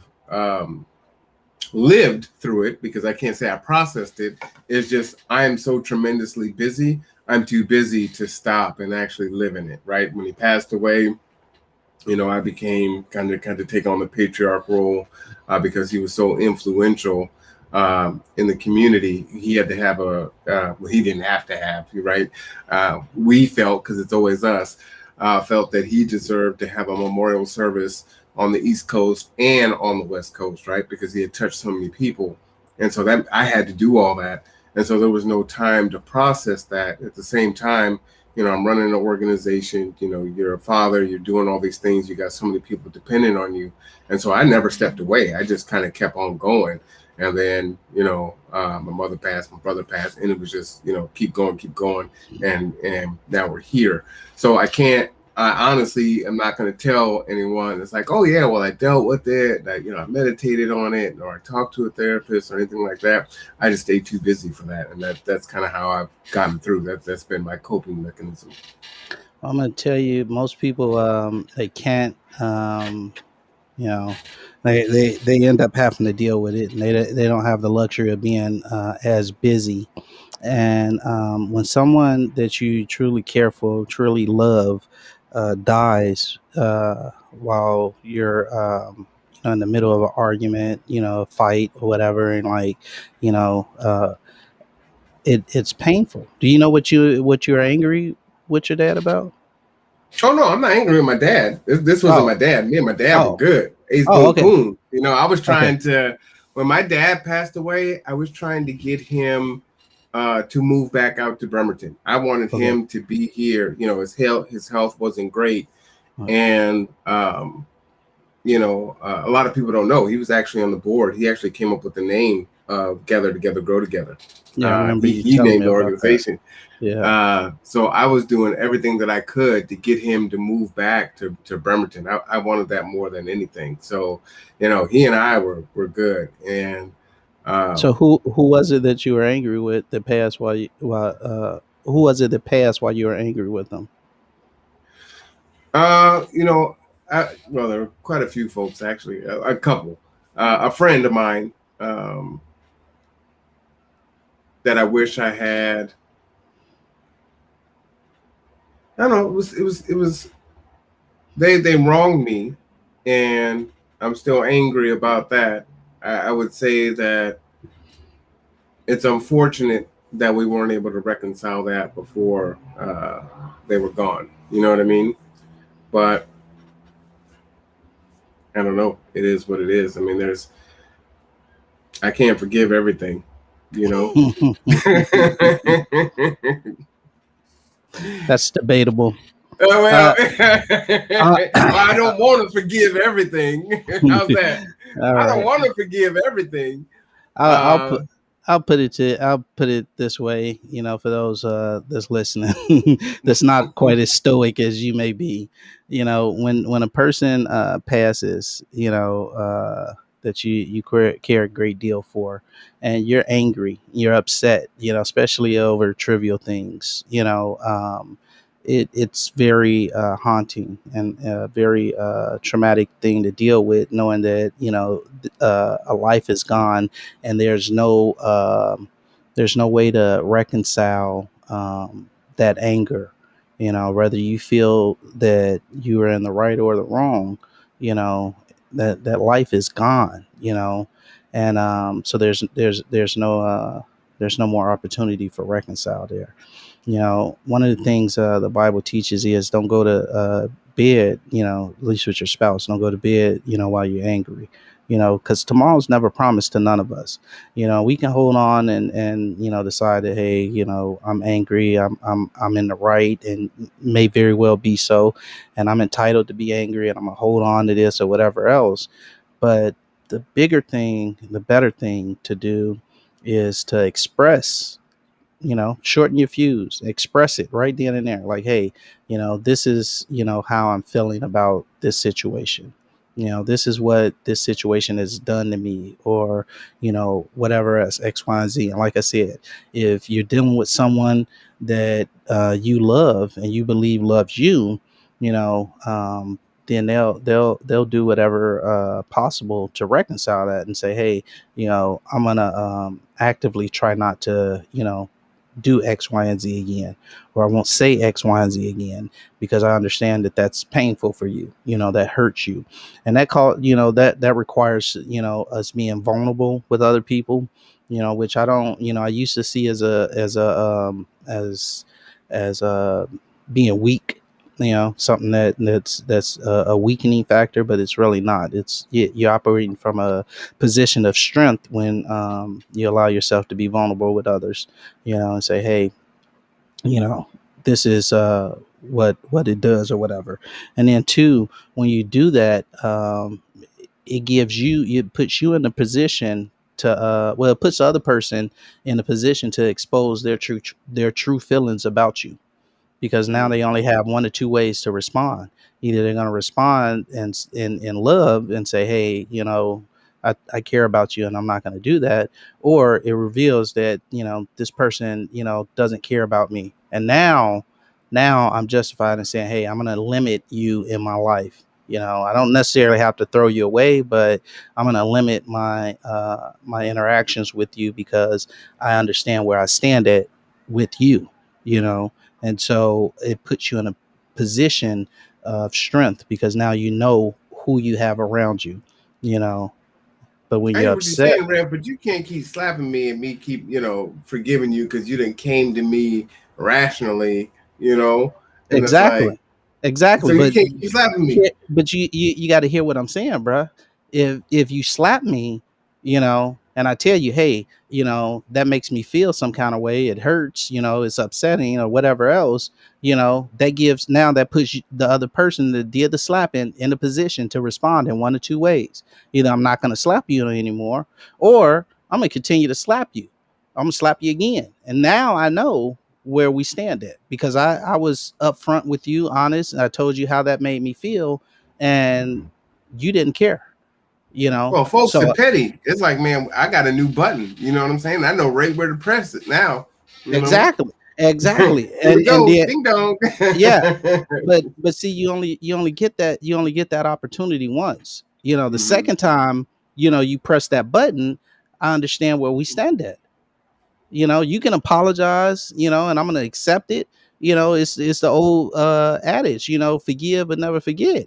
Yeah, I forgive you. I'm gonna let that go. I'm not gonna hold it over your head. I'm not gonna, bring it up every time there's an argument or anything else. But if you smack me again, then I know that, yeah. It's just like any abusive relationship, like you was just saying, right? You said if a man or a woman is in an abusive relationship, you wouldn't counsel them to stay. You wouldn't say, hey, stay. That's a dangerous situation. You keep getting smacked upside the head and they keep coming back saying, hey, I love you. I ain't gonna do it no more. But they do it again. And it's the same. I'm arguing the same thing. Hmm. It's like, hey, you hit me, and I don't like that. I don't want you to do that. Now, if you love me, you're not gonna hit me no more. You know, Right. And while I agree with that, I think it's hard in practice because, you want to be in that relationship, right? You don't want the relationship to end. So we take on, way more than we should. And then at the same time, we're also saying the counter to that is, well, is that really, big enough for you to walk away from when you compare it to some of the other things like infidelity or addiction or, physical abuse? You know what I mean? well, I suppose it depends because again, like I told you, I'm pretty upfront, what I'm saying, in the beginning, and so it's like, hey, if I'm telling you, like, look, when I tell you something bothering me, I expect some change, and what I'm saying? If I'm having these conversations, with somebody, yeah. Now if this isn't a significant relationship, right? Nobody should be able to, get that close to do, that type of damage to you where you feel like, okay, what I'm saying? I need to end this relationship. You know what I'm saying? But if you're that close to somebody where they can damage you to, a critical point, then yeah, and you emphasize to them like, hey, what I'm saying, I'm being vulnerable with you, I'm being real with you, like, look, you can't do that because it affects me negatively. Now I expect, because you care about me and I care about you, that this isn't going to happen anymore, and I'm having this full conversation about what happened, and I'm laying out my expectations moving forward. Again, that puts you in a position to either now you're gonna, what I'm saying, either, adapt and change, or you're gonna continue to, that same behavior. And if you continue the same behavior, now I understand that, this is a dysfunctional relationship. And I now need to, what I'm saying, change and adapt and maneuver in a different way, that won't, and like I say, I don't believe in throwing people away. Sometimes you may have to, because it's just physically dangerous to the point where it could become a fatality. But in the overall sense, it's like, hey, let me maneuver and put some limits in our relationship, where now you're not able to do those things. And then if you so figure out a way to continue to do it, then I'm just gonna have to completely cut you off. Now I understand. Let me give you the scenario, Rev. Let's say, okay, Mhm, we've been together 5 years, right? So you're mhm, vested, you're in love with this person, you love this person, you've got a lot of things that are kind of tied up together, right? I mean, you're all in, but this person just will not come home, you know, and it's a problem. They're not out there doing anything dirty, but they're just not coming home, and it's causing a rift, right? And mhm. it's like, look, I need you to come home because I need your help with getting this done. I'm late to work, whatever the case may be. And it's causing issues. Oh, I'm so sorry. I won't do it again. I'll try to do better. And they keep doing it. So do you end up walking away from a relationship based on that? Like sometimes when you put it on the other side, it's like when you're on the other side of it, it's like, well, yeah, I left because they didn't respect me and they didn't do this and they didn't do that. And then when you hear about it, like I was saying before, it's like, well, this person just had a problem with coming home, but you didn't really get down to the root on why it was. And maybe they were just being disrespectful, but that was the only issue. What were your thoughts on that? So Well, it's it's not. usually something like that. Yeah, it's not a matter of if that's the only issue or if it's multiple issues or anything else, right? So here's the thing, right? 5 years. What is that in the light of 120 years? What percentage is that? Well, it's a little bit less than 5%. Okay, so God promises us 120 years. I'm standing on my promise for 120. I'm only 44, so thank you, Lord. Anyway, here's the thing, right? Being serious, right? So, okay, let's say it's something like that.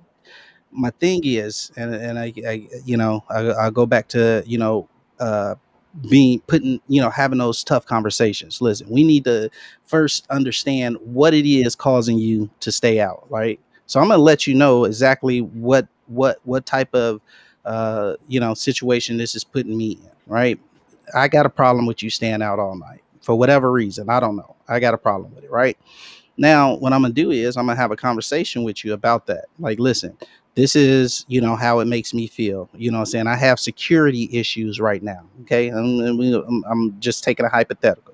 I got Mm-hmm. security issues right now. I've been in some very bad relationships. I got some baggage I'm bringing into this relationship. We've been, going at this strong for, 5 years, and, we haven't been having any issues. And this is a relationship that I want to pursue, and I want this to work out. So I'm coming to you, what I'm saying, and I'm being vulnerable, and I'm telling you that, hey, I have some security issues from past relationships that I have not learned how to deal with yet. And you constantly staying out, what I'm saying, and not coming home, is causing, anxiety, which is affecting my work. And I'm on notice, and X, Y, and Z, right?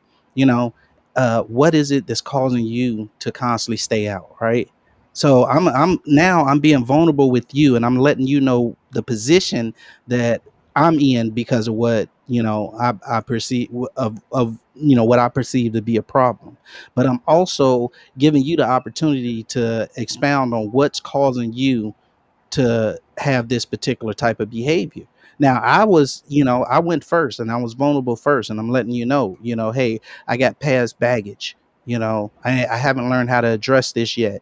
I haven't been able to afford counseling or whatever else. And, this is, a part of who I am, which hopefully that conversation should have had happened 5 years ago. You know what I'm saying? If you following my logic. But what I'm saying? We're here now. I didn't think to talk about this 5 years ago, but this is where we're at.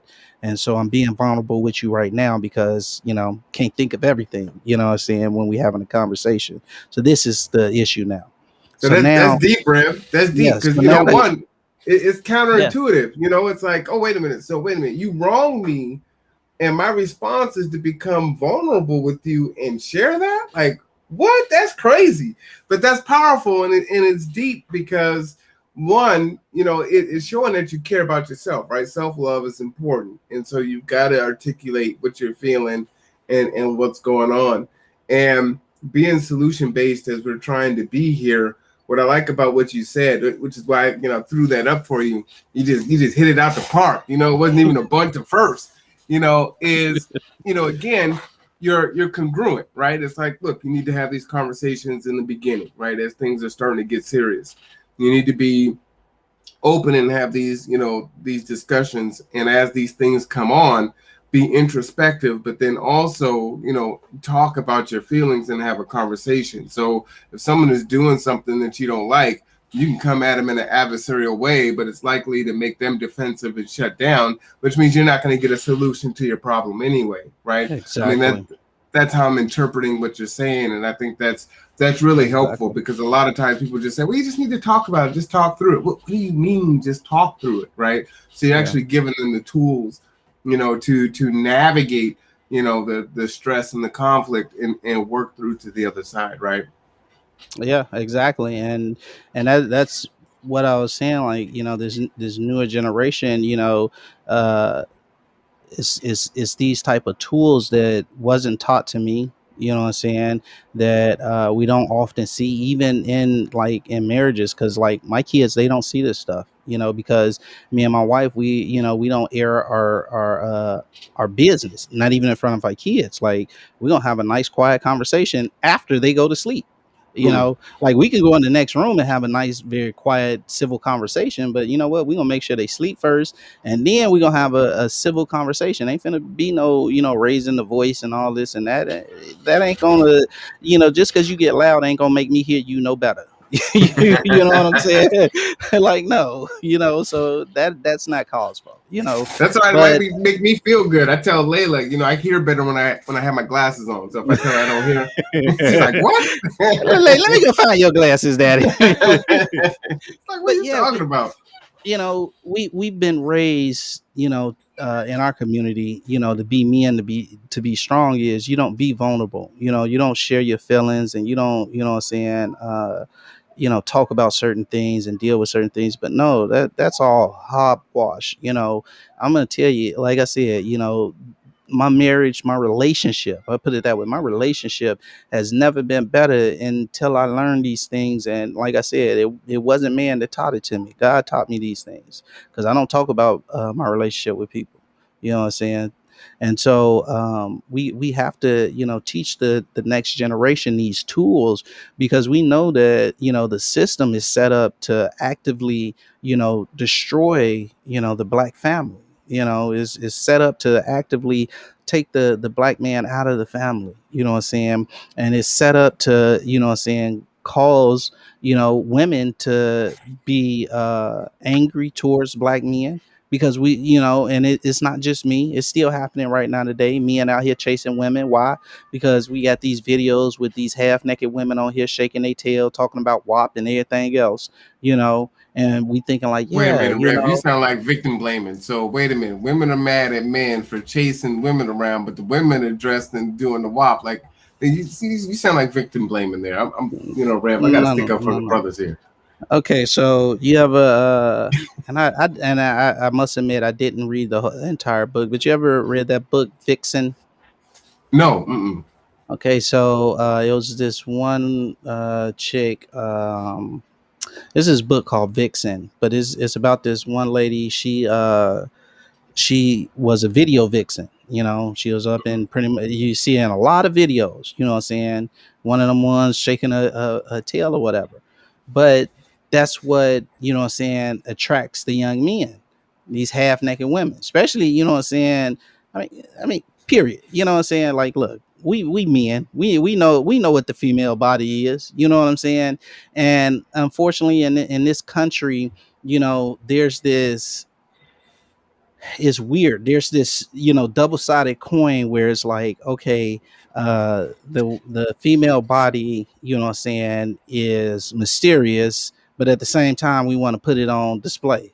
You know what I'm saying? It's taboo, but we're gonna, kind of have all these seductive, images, everywhere, right? So it's double-sided. but it's purposeful, and I think we talked about this about marketing and saying the power of marketing. You got these multi-million dollar companies for a reason. They making multi-millions off of one campaign because they know how to market something. You think about the Carl's Jr. commercial. Remember that Carl's Jr. commercial? Mm-hmm. Everybody see, look, I ain't even have to say nothing about it. I'll just like that Carl Jr. Everybody know that Carl Jr. commercial. Like, you got this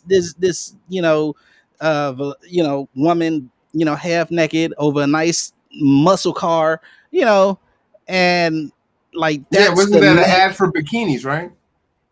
Come on, bro. That was an ad No, for a burger. I'm just Exactly. kidding. You know I'm what just I'm kidding. saying? You know, but it all starts with that. You know what I'm saying? And then somehow it gets to this burger in our hand. Like, for real? That's how you selling a burger? You know what I'm saying? So they know what they doing, and they doing it actively. You know what I'm saying? And they do it in our music videos. They do it in the movies. They do it everywhere. You know what I'm saying? And so they actively, what I'm saying, try and confuse our thinking as far as how it is we are to behave towards women. You know, they was talking about it, when I was growing up, about how, every woman, is always a B and a H in a rap song. Mhm. And I was like, man, whatever, what I'm saying, da, da, da, da, I'm bumping this, what I'm saying. But I think now it's like, now I look at it and I'm like, yeah, they right. You know what I'm saying? Like, I know I dare any man call one of my sisters, my mother, my daughters, my wife, you know what I'm saying, out of her name like that and disrespect her. Like, no, I don't care if I'm not going for it. Try it. Well, You know what I'm hold on, saying? Rev, because you're making it sound like women don't have any agency. So it's like, wait a minute, you're saying that a man's nature is to be attracted to the female body, right? Now, the female is doing this of her own volition, right? No, So they're getting no, paid. No, no, what do no. you mean She no? be she being brainwashed too, bruh. She being brainwashed too. You know what I'm How is she saying? being? Listen. Yes, the man. It is man's nature to be attracted to the woman, just as it is woman's nature to be attracted to the man. Nevertheless, you know what I'm saying. They both Right, they but the both man's are not being out here played. with a thong. Okay, that's because you know what I'm saying. What attracts a woman to a man is different than what attracts a woman to a man. I mean, what Right, attracts a facts. man to a woman is different than what attracts a woman to a man. Right, Those are two different money, things. looks, physical fitness, right? The ability to keep a woman safe, right? Or accumulation of things. That's what attracts a woman to a man. But I would say power, secure. Yeah, security. I mean, sometimes it depends on the woman. In general, I think security is saying a sense that a man can provide a safe environment and can provide is one of the key things that attract a woman to a man, and vice versa. One things that attract a woman attracts a man to a woman is that she is likely to be able to reproduce. mm-hmm. Now I'm talking, to our basis instincts here. Now the power and all this other stuff, that may play effect in certain groups of women, but our basic instincts, I think, is those things. Let's explore this a little bit if you don't mind, because I think this is important, and I think a lot of guys don't have the framework or the understanding. Right? You've heard the term "you can't turn a hoe into a housewife." Yes. I've heard that. So what you have is in you talk in a barbershop, you talk in different circles, it's all good when you're in the club and you're hanging out if she is provocative and dresses and looks a certain way. But that's not who you want to bring home to mom. That's not who you want to marry. That's not who you want to bear your children, right? So if that's the case, then if we're all looking for something and we want that, um, why do you think there's this disconnect with the way that women may present, some women, not all, right? Because everyone's not into the WAP and all that stuff, right? There's plenty of women that reject that. But for the ones that do, are putting themselves out there in that way, and I would say feminism has, toxified, that situation, and my body, my freedom, and all that, and it's gone a little too far. But then, how did there seems to be this disconnect when it's like men don't marry that, right? So it's all good when I'm in my 20s or my 30s, and I might use that, that's my side piece, or that's who I'm going to cheat with. But that would never be my wife. You know what I mean? But yet they present this way. What is behind that? And why is there this disconnect where they're doing all these things to themselves? Like right now, women look so. Some women, right? Not all, but the women that have been sucked in, as you said, by what the standard of beauty is, right? So now you've got, these long lashes, these long nails, the wigs, the butt, the waist trainers, it's like, who are you? Right? And so women are doing that, but you never see any of those folks married. You don't? I don't. Oh, they get married. To They get who? married. They get married to the same ones as walking around with their pants hanging around their waist. You know? Those dudes don't get married. They just, Oh drop yeah, they kids is. off and move on to the next one. That's a myth, bro. That's a myth. Oh yeah. Let me tell you something, right? First off, you know what I'm saying, and I think might have been our last show we talked about this. Um, our image of who we are is being sold to us by white society, by white Mm, men sitting in ivory towers wearing, $5,000, suits and ties, and they're the ones that's selling the image of who we ought to be to our younger generation. You know, and unfortunately, you know, um, a lot of us don't wake up from that, what I'm saying, and really start understanding who we truly are until we get into, like, our ages, you know. And that's one of the reasons why we doing what we doing every week, and what you do on a daily with the various people you do, trying to break down those misnomers. That's not who we are, but that is the image that's being sold to us constantly and constantly and constantly again. Our young men, they're seeing that they're in their mind, what they see as success is, you know, either I'm gonna be some type of athlete, I'm gonna be, some type of rapper or singer, some type of entertainer, you know, or I'm gonna be, the next Nico Brown. right. What? I got the bag. Yeah, you know what I'm saying. And so that's what's constantly being sold to us over and over and over again. Even when I was a young man, and now they just repackaging it and selling it to us again in new ways, So right? why don't And we then why don't we champion the stepfather for 16 years who got up every day and went to work and provided for you guys, right? And he drunk and he smoked on the weekends, but he was there at work and making sure that the bills were paid and y'all had what you needed. Why don't we celebrate that? Why do we shun that and say, oh, he's a simp, he's a beta male, he's raising someone else's kids, this dude's weak. Why don't we value that? But we're valuing the sagging pants and how do we? Yeah, and I get it. You're saying, look, it's being marketed to us, and we're just drinking it up.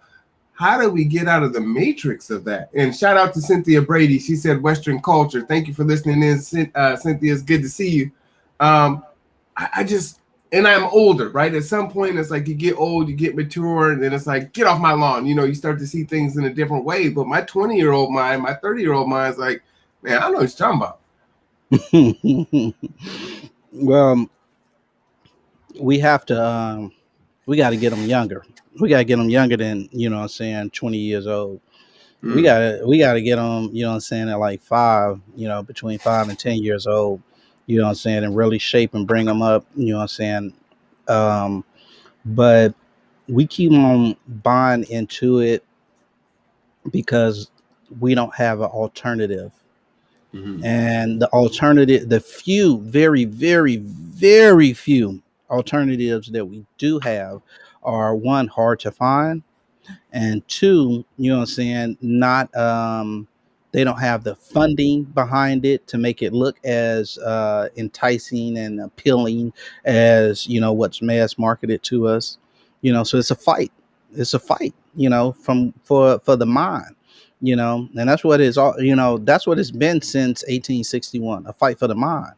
You know, we've been fighting for the mind, and unfortunately that battle um is still being lost, on many fronts, but on many fronts, we're witnessing an awakening, you know, also. And again, that's why I keep saying, I've been saying throughout this almost 2 hours, that we got to reach the younger generation and get them to start thinking in a new way. And the way we reach them is, you know, one, just what I've been saying, is by being vulnerable with them. You know, stop putting on the little macho act, and, you know, okay, yeah, you want to be macho, and I got the big chest, and, you know what I'm saying, the 40 cal and all that. Okay, that's what's up, dude. You know, but I'm gonna come with you. I'm gonna come to you in love, and try and you know, break this down to you. And I'm gonna plant a seed, and as much as you allow me to come through and water it, I'm gonna water it, but I'm gonna allow God to give the increase. You Yeah, I know. hear you, pops, but I need them LeBrons. You know, I need them. I need them Jays. You know, I need that Mhm. fresh fit. I need the bag, and you know, man, these ladies out here. You know, man, I'm at that. All So, right. And so while how you do go you out there, break that? okay, and so while you out there going and chasing the bag, and, you know, getting them new LeBrons or whatever, um, you know, how about this? You know, you drop Junior on off, you know, and we gonna create, you know what I'm saying, a men's training ground somehow. And yeah, I think that's something me and you really need to talk about off camera. But create a men's training ground where we start teaching the younger youth, like, what to truly value. You know, how to Mm. think, how to think critically, how to, you know, really analyze, you know, situations, and how to analyze people, and see, you know, if what they're offering you really has any value, or is it gonna fade away. And again, so we start reaching out to, you know, the much younger crowd, you know, and hopefully, you know, the that younger crowd will go home, and they'll, you know, pass that wisdom on along to their parents, because I don't want to, you know, I think, and we talked about that too when we was talking about critical race theory, how you let the kids go and apply the pressure to the parents. And Mm-hmm. so, you know, they'll come and they'll see a change in their child, and see that they're, you know, and in our community, and you know this as well as I do, we've always recognized and honored, you know what I'm saying, children and people who we know have their head on their shoulders, you know what I'm saying. And so even the parents, they see they got their kids got their head on their shoulder, they're gonna let them keep doing, you know, what they doing, because they, even if they chasing the bag, they want something better for their kids, you know what I'm saying. And so that's our end, that's our point of entry right there. Yeah, I like what you said there, and I think you know, and so you know, I'm playing devil's advocate, I but know. two, Oh yeah, you I know, know. I know. Yeah, I I know. you know, I'm out there, so these are the things that I hear, and these are the things that I see, and some of the conversations that I have. Um, but what I like what you said, because I think it needs to be a multi-pronged attack, right? You've got to work on the children at a really young age, but you also need to work on the parents too. I was just telling someone yesterday, it's like, you know, folks get mad at the school district for not, you know, oh, my kid didn't learn this and my kid didn't get this and they should have got that. It's like, but that's your kid and your responsibility. Your kid's at school for 6 hours out of 24. You got them for 18. The school is not going to raise your child, and nor do you want the school raising your child, because you know what's happening in these classrooms with some of these racist teachers, and you know Hmm. they're avoiding trying to teach this stuff, and everyone's showing themselves, right? Yep. You feel Yep. like financial literacy isn't been taught. You're feeling like, you know, domesticated skills and vocational skills aren't being taught.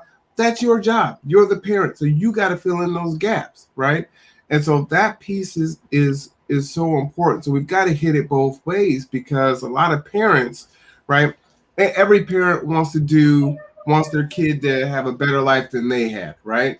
So what happens is all of a sudden they start projecting onto their kids. Well, I had to buy my shoes. My dad bought my shoes at the grocery store at Safeway, so I had Safeway sliders. My son ain't never gonna wear no Safeway sliders. They gonna wear just Jordans. So now you got, you see the little baby Jordans that are $50. Like, why does a little kid need some $50 Jordans that they're gonna grow out of in about a month and a half? You know what I'm saying? So the value Two set, weeks. yeah, the value set is already warped, right? So inadvertently, you want your child to have what you didn't have and have a better life, but you're teaching that value set, and these parents don't realize it, right? So what you're doing is you're socializing your kids to value those things, and you don't see it. It is coming from a place of love, maybe misguided love, uh, in that sense. But now all of a sudden, the kid looks like a 30-year-old gangster, but they're 8, right? And it's cool to dress up like Uncle Trey, as this, that, and the other, and that's cute. You know what I'm saying? Or you got the 8-year-old that knows all the songs to the WAP, or can do the dance just as good, the choreography just as well as everyone else, so they can rap. I was telling someone the other day, I said the thing that frustrates me the most about kids is they will rap the song like they wrote the lyrics, and then they'll be there on Sunday trying to read the bulletin. I want to give an honor to God, and Jesus is and they're just struggling. It's like, wait a minute, how are you having problems sitting up here reading, the bulletin, but you can rap this like you wrote it? Like, where is the disconnect here? Now all of a sudden you're shy and you can't talk, but just a few seconds ago before church started, you were out there performing. Oh, it's so frustrating, and then we reinforce that. It's like, oh, good job. Go ahead. It's like, no, we need to, we need excellence. That means that you practice. You don't get up here and you've read it for the first time. It's the first time you've seen it. You need to do it over and over. So that's just one of my pet peeves. That drives me crazy when I see kids up there struggling. And my dad wouldn't allow us to do that, right? And the ones that did it really good, I remember, shout out to Curtis. We grew up with, what was Curtis's last name? Curtis something. Curtis Metcalf. And I think he's grown up to do some great things, but he was a child orator. He was the baby Obama, 8 years old and could speak up there, and everyone was just like, oh goodness, he spoke better than most of the adults, but that needed to be celebrated, and he was, and that positive was reinforced, right? Instead of saying, oh, you're a lame, you're a nerd, you're getting cut down. I grew up in the Pacific Northwest, so I was told, I talk like a white person, or you talk white. What does that mean? Because I don't talk Ebonics, or I don't talk with slang. I mean, I can do that, but I'm in school, I'm learning. This is how we speak, right? And my dad wouldn't allow us to speak that way. So ain't a word. Maybe now in the dictionary, but it ain't a word. So you're gonna speak in complete sentences, and you're gonna be corrected, and there's gonna be a standard. And we don't realize, I think, a lot of times that we make it so much harder for our children when they're children in their adulthood, right? But we're wanting them to be kids and, be free and just be who they are, express themselves. And like I said, many of them say, I want my kids to have a better life, but you're giving them all these things or exposing them to all these things that are doing just the opposite. Yeah, yeah. Um, Unfortunately, brother, what we find is that, like you said, the foolishness gets celebrated at home, you Mm-hmm. know, and so when you put, and that's a everyday living type situation, right? So then that once a week, when grandma may bring them to church and say, okay, baby, you go ahead, and they looking for young folk to, read this, you go ahead and up there, you know, they intimidated now because they're in a foreign environment, and yeah, they're not used to that, right? And so yeah, they're intimidated, and they're only a child, and one of my pet peeves is hearing grown folk call babies bad. And when I say baby, I ain't talking about like no 2, 3 year old. I mean, you call a child bad. I got a problem with that. Oh, Children are you not. that kid's bad. I Yeah, got yeah, you. I don't like that. You know what I'm saying? No, you need to look at the parent. Mm-hmm. That child is only doing what they're allowed to do. Mm-hmm. And I'm a parent of four. I know children crave discipline. Sometimes they may not like it, but I know that they want it. I was the same way. And if we're honest with ourselves, we all, every adult can say, yeah, I needed that discipline and I wanted it. And without it, often we wouldn't even feel love. But if we are able to reach, what I'm saying, them younger parents, what I'm saying, and get their minds focused in the right way and understand that they're being brainwashed and they're being sold, what I'm saying, an image, that's contrary to who they are and it's contrary to their potential. Again, there's a reason. Remember, I was just talking with you about this last week about how they keep on making these slave movies. You Mm-hmm. know, that's purposeful. They're selling an image to us to say that, listen, this is as far as you are able to ascend. You know, and they always got one or two successful slaves.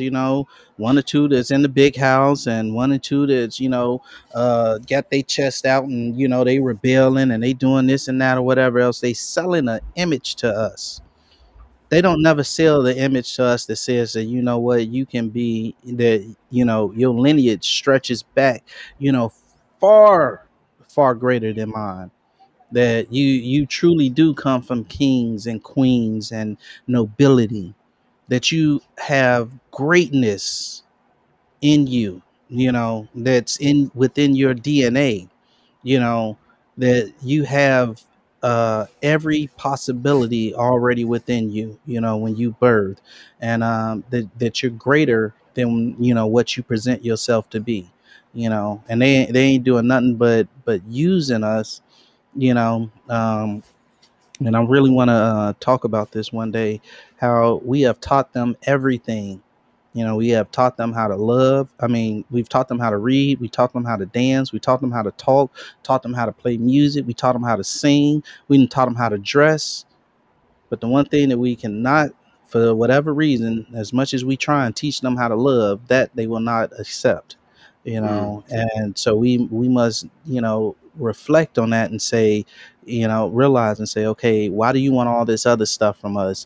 But the greatest thing, the most powerful thing that you continue to refuse, and you want to continue to practice hate. And so we got to stop allowing them to co-op and exploit us. And and that's one of the reasons, and I know we this wasn't part of the conversation, but one of the reasons I'm so upset about the Juneteenth federal law is that we just gave them a window, and there's very little that we have, and we just handed over to them willingly. One of the last great things that we had is ours, and there's still some more, and I'm not going to talk about it because it ain't none of their business. We still got a few things, what I'm saying, in the bank, but I'm very sad to see that one be lost. Amen, Sister Brady. It is purposeful. It's all purposeful. Oh, I'm glad you can see the chat. That's awesome. Yeah, Yeah, yeah. it's such a hard thing, and I would tell you, I've got a lot of sleepless nights over how to attack that. I was watching a TikTok video the other day, 20-year-old, beautiful little sister, she's holding a bottle of Patron, getting ready to do a TikTok, and her 3-year-old is grabbing a Tech Nine off the chair, and her What? auntie or something is there. Yeah, I mean it's middle of the day.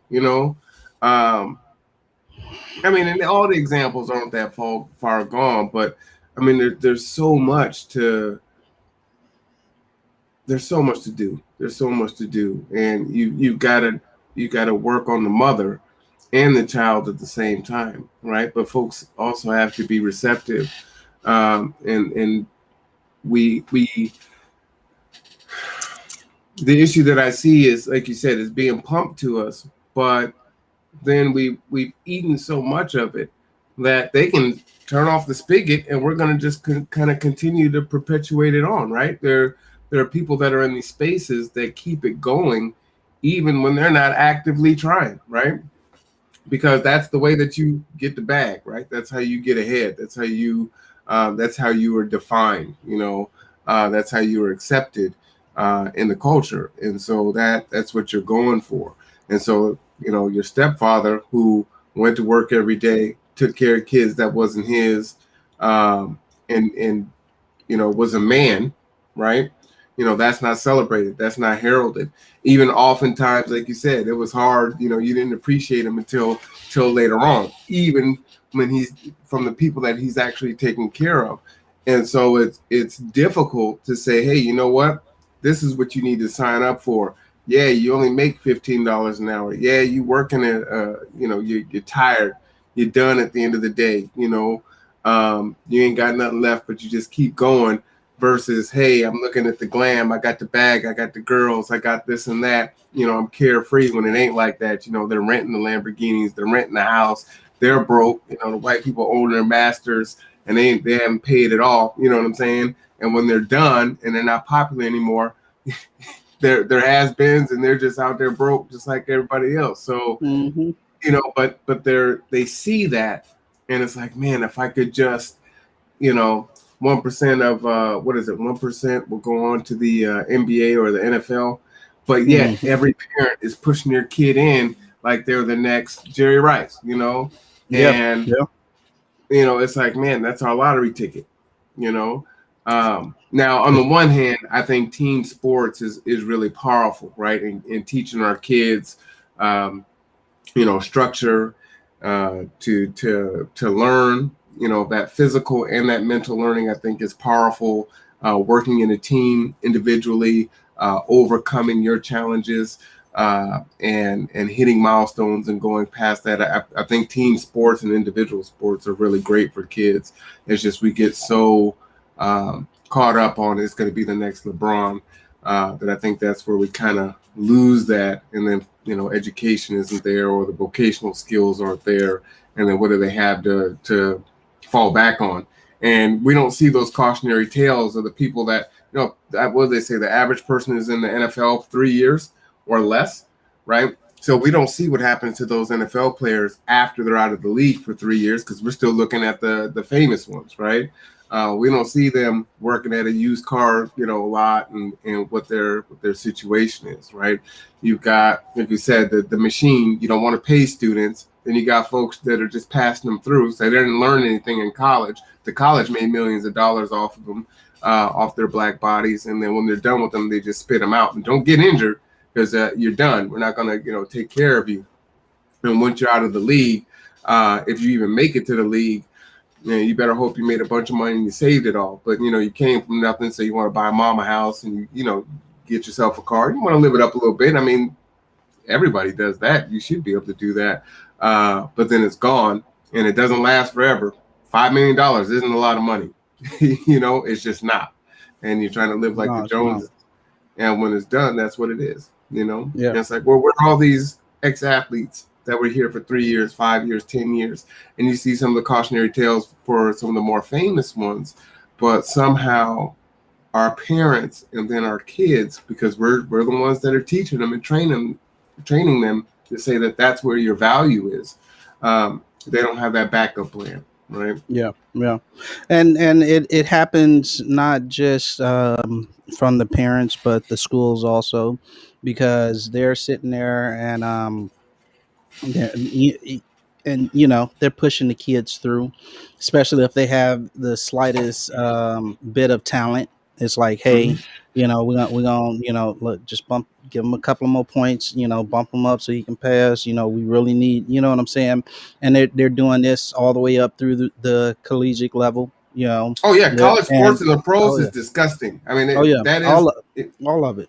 Yeah, But Republicans will get mad and they say it's hyperbolic when we say it's modern day slavery. But I mean, it I don't is. know what else you're going to call that.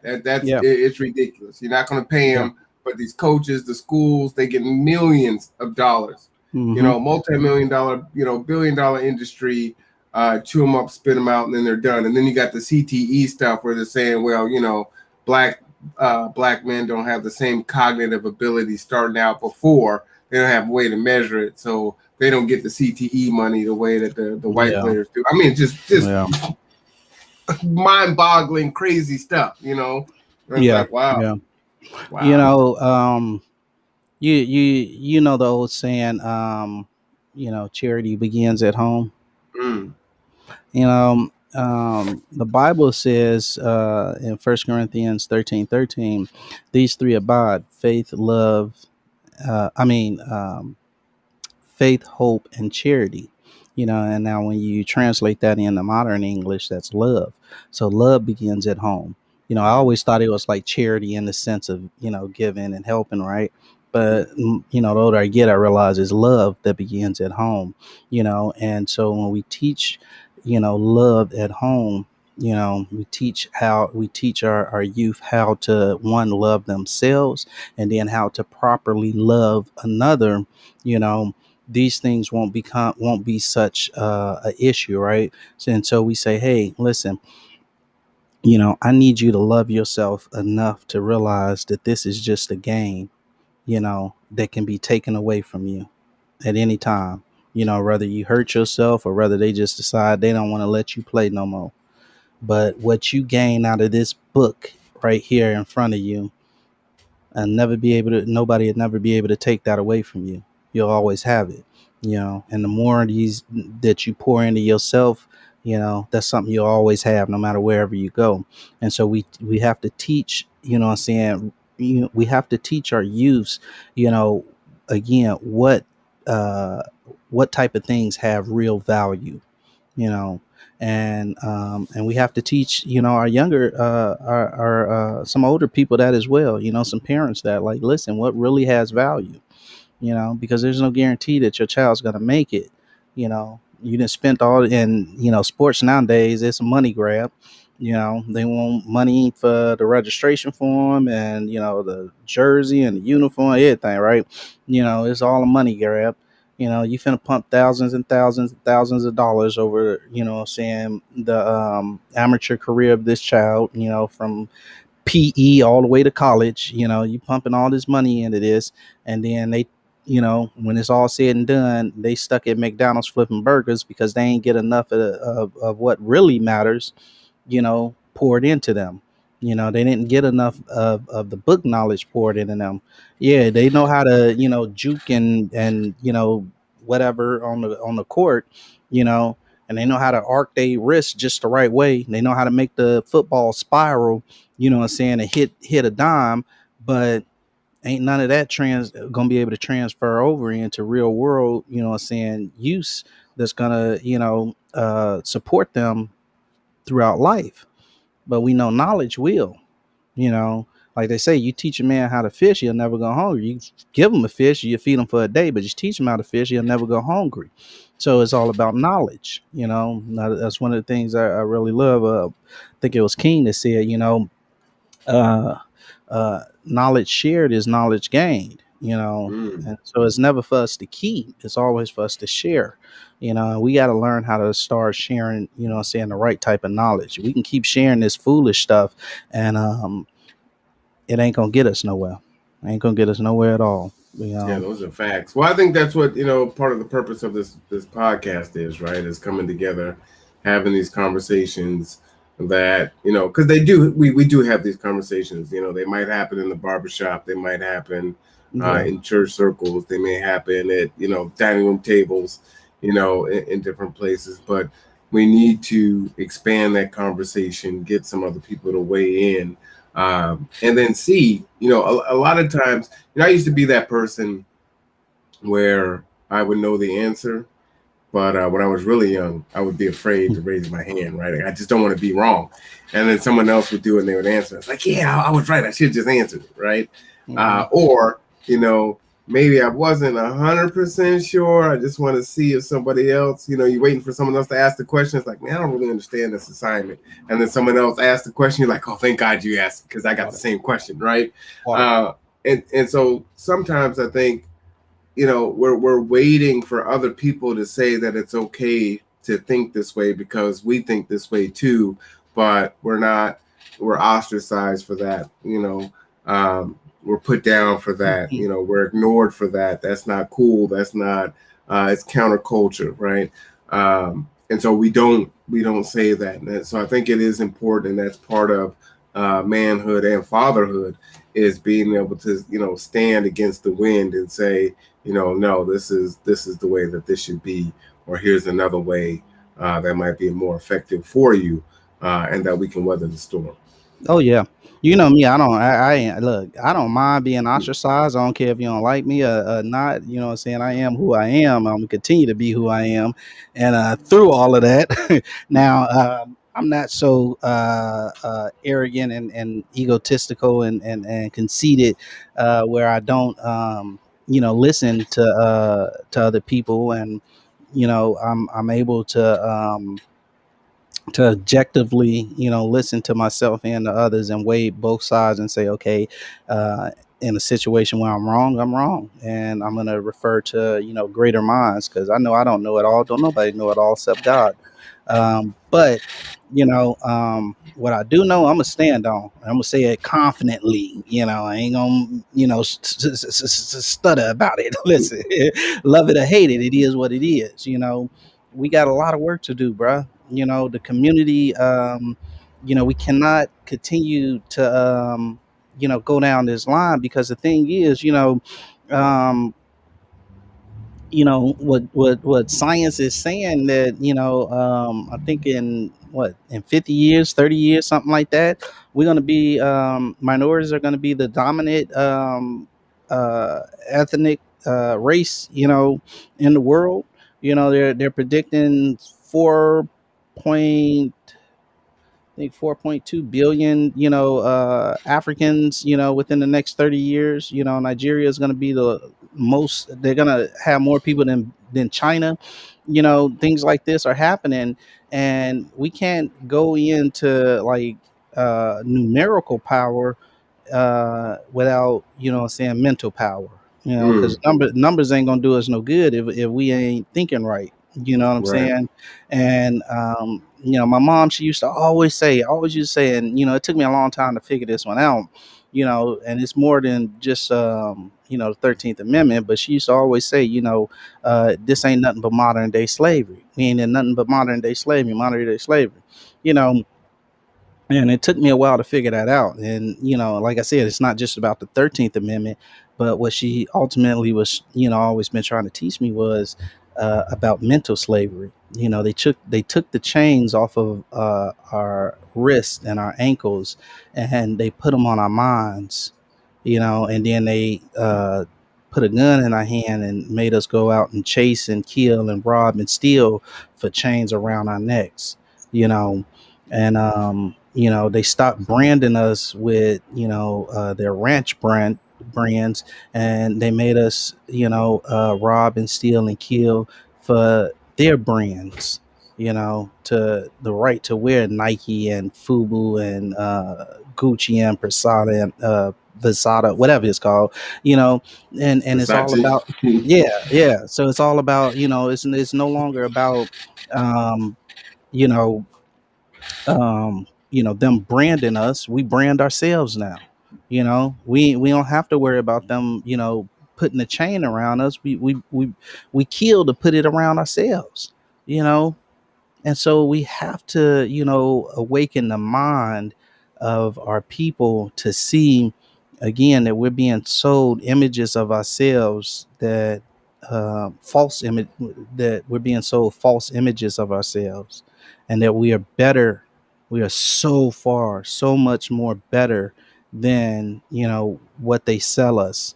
And my thing is, and I've always had a hard time working for somebody else, because I learned a long time ago I'd rather be the one writing the check than the one cashing the check.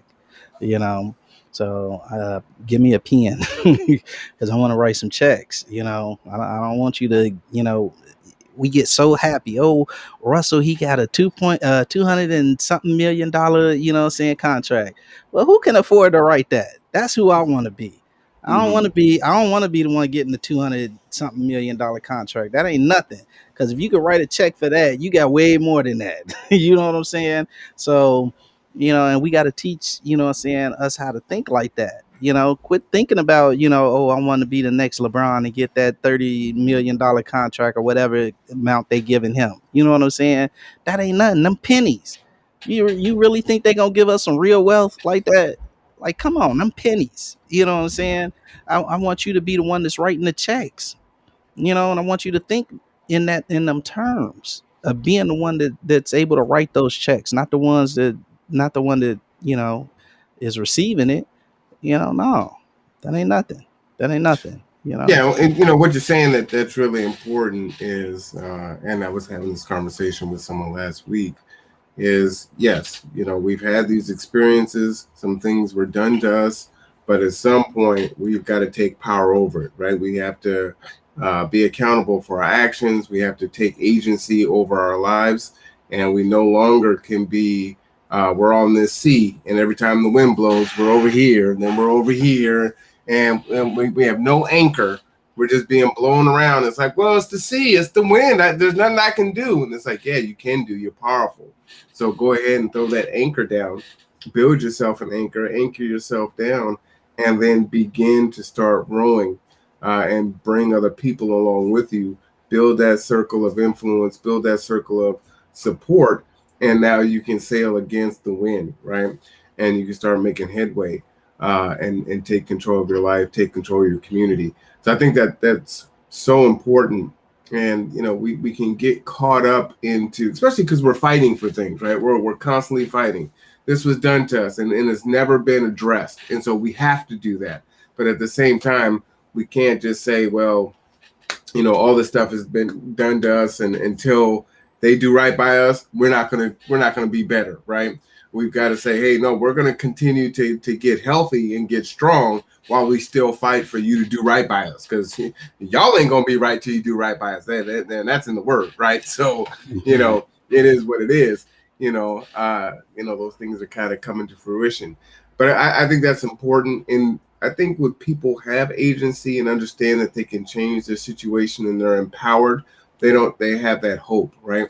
Hope can be a powerful thing, and it can be a dangerous thing for those that don't want you to have it, right? Because if you have hope and you have a dream, then you might actually try. And man, if you try, you might, and you're likely to succeed, because there's so many of us that have become so much, even against all odds, right? We're such a resilient and persistent people with everything that we've gone through. We're unique in the suffrage that we've experienced, and yet we're still here, no matter how much they've done to us, and even the things that we've done to ourselves.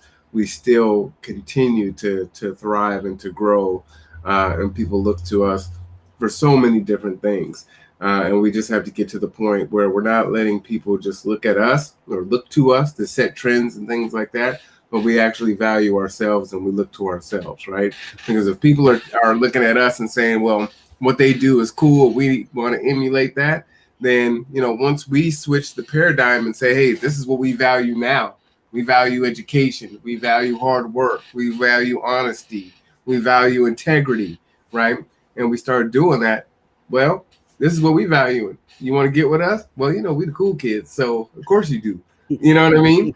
Um, Well, Well, I think part of that, and I agree with you. I'm not arguing with you on any of that, but I think part of that is we're allowing them to manipulate us into saying what's cool, and then mm, we're going out and innovating in those arenas. So yes. we're allowing, like I said, uh they're selling a narrative, a false narrative to us of ourselves, right? And so they're Mm, saying like, hey, hip hop, talking about women and all this, degrading women, and what I'm saying, portraying this violent and carefree, I don't care about life attitude, and all of this foolishness or whatever, debauchery is what's cool, right? And so then now our youth, they go and they say, okay, well, this is what's getting the contracts, so I'm going to go and innovate in this area. and then they repackage it and resell it to us, right? Because they're, ultimately they're what they used to say, ain't no boats and planes in the hood, so who bringing the drugs in? You know what I'm saying? How many black marketing agencies really, what I'm saying, we got in the hood that's Hmm. selling the image to us? How many, what I'm saying, people, what I'm saying, in the community is really, what I'm saying, writing our narrative that they're selling to us, you know? And so they're selling it to us, and then we regurgitate it, and, like I said, innovate in it, and then they're like, okay, yeah, they came up with something new, grab it, and then they steal it from us, you know. Right. And so they trick it. It's a trick. It's a trick. What Mountain Martin's Malcolm said. He said, "You've been fooled. You've been hid. You've been what is it, hoodwinked or something like that." I got Bamboozled. bamboozle, yeah. Like, come on, y'all don't see this? It's so obvious, so plain. We figured out the drug game real quick. Ain't no gun manufacturers, ain't no boats, ain't no planes, ain't none of that in the hood. How does stuff get there? Come on. Same thing with what you know what I'm saying, y'all seeing right now. The same destructive thing is just as destructive as, the rock cocaine and heroin and meth and all of that other stuff. Is this debauchery that we keep on, what I'm saying, buying into. They sell us an image of ourselves, and we continue to buy it, and we suck it down, and it is just as poisonous to us as, any other drug. It's poisonous, and we need a rehab. We got to get up off of that stuff, and say, get something that's healthy in us. Same thing with like all this fast food, and I'm a victim of that myself. And I'm praying to God that this summer, what I'm saying, I can defeat that demon. But it's real, bro. It's real. They make a, you know and you think about all the chemicals they put into a bag of flaming hots, for real. Hmm. You know what I'm saying? And you telling me you could sell that to me for $1, but then, you know what I'm saying, some lettuce or apples or whatever else, I gotta pay, you know what I'm saying, $2 for one. Like, now it Ram a makes sense. dollar. It sounds like you're gonna pay $2 for them flaming hots the way you were talking about it.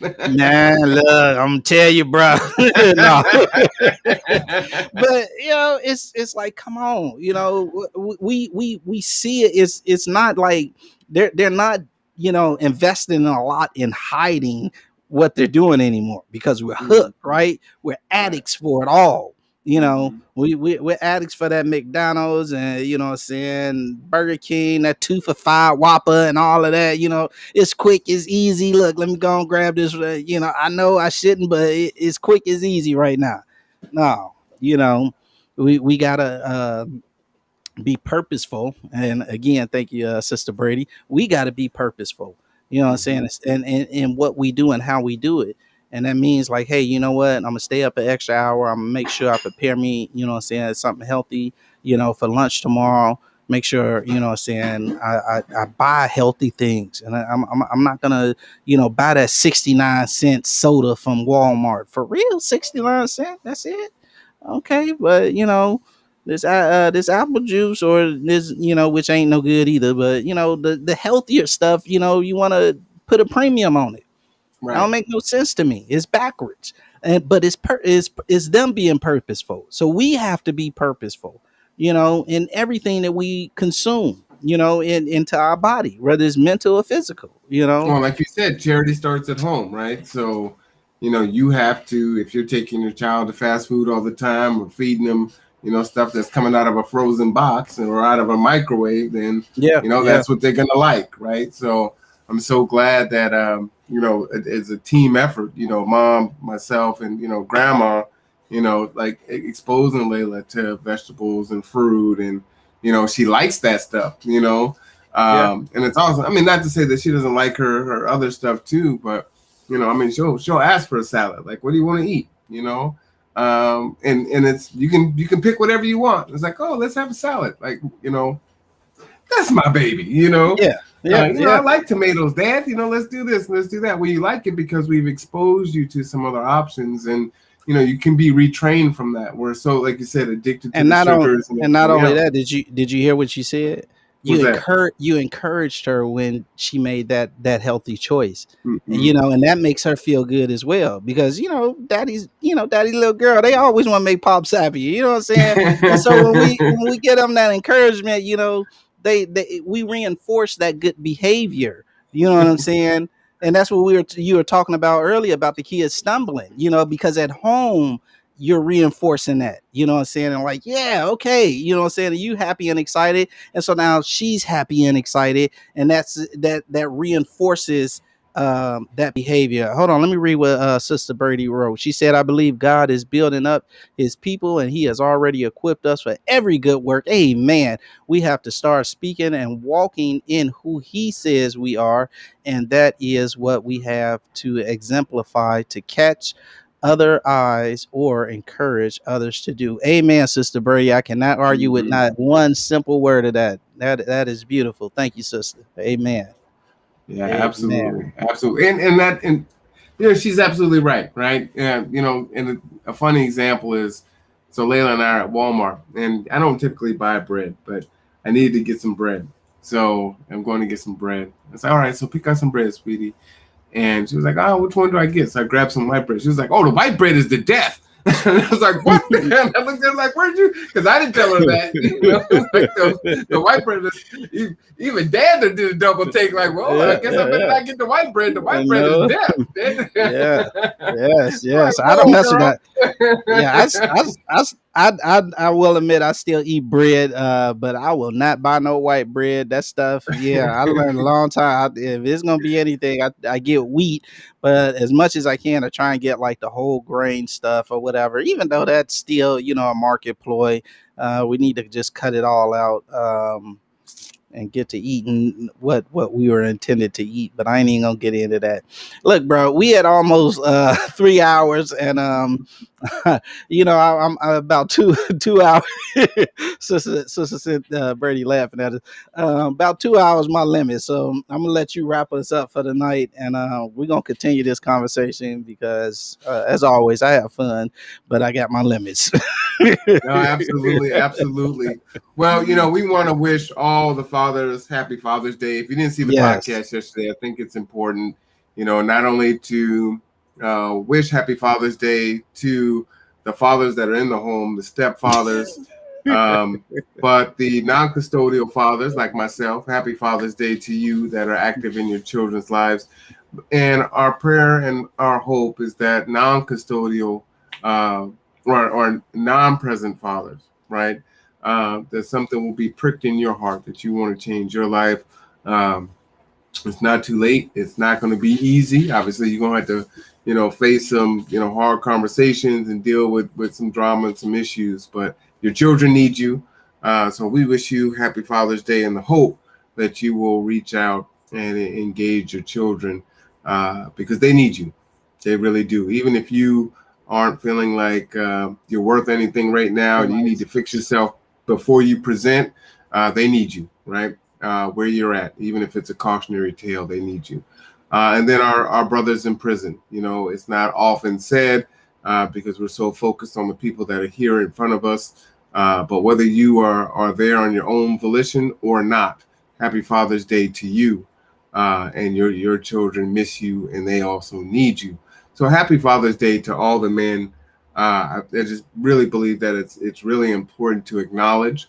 And we don't do that enough. I love hearing the stories of your stepfather. And as I was saying before, my dad adopted me, never got married. So I was raised by a man. I wasn't raised by a woman. And so, we have some very different experiences. And I'm very grateful, for my father to take that on. He was 24 years old when he adopted me.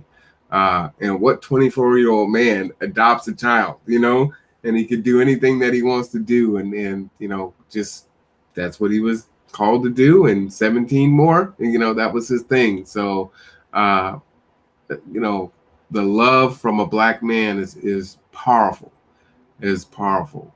um and if you have it, if you've had it, you do know.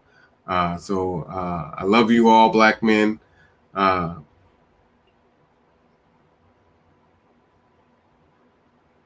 Just want to sit with that for a second as we go so fast.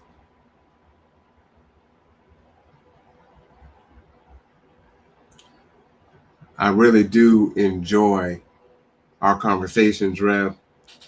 You Me know, too. um, I think we are doing exactly what it is that we believe needs to be done. And so I'm thankful to have you, to have these conversations with, to make that difference. Um, Christina saying, go eat. Yes. Uh, Cynthia says it's not just about taking care of our responsibilities, but loving and caring for the people God put in our lives, children and others. Amen. Absolutely. Amen. So good night to y'all. Um, we will be back next week as usual.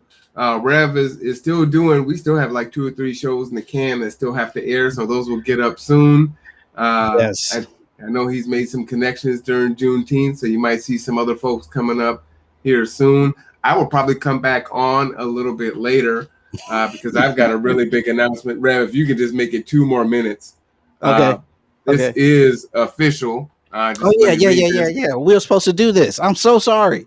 No, it's all No, right. Well, we weren't supposed no. to go 3 hours either, so Okay. it is Well, what it let's is. let's let's take 20 minutes and make it a full 3 hours, and let's talk about this because this is important. This is really important.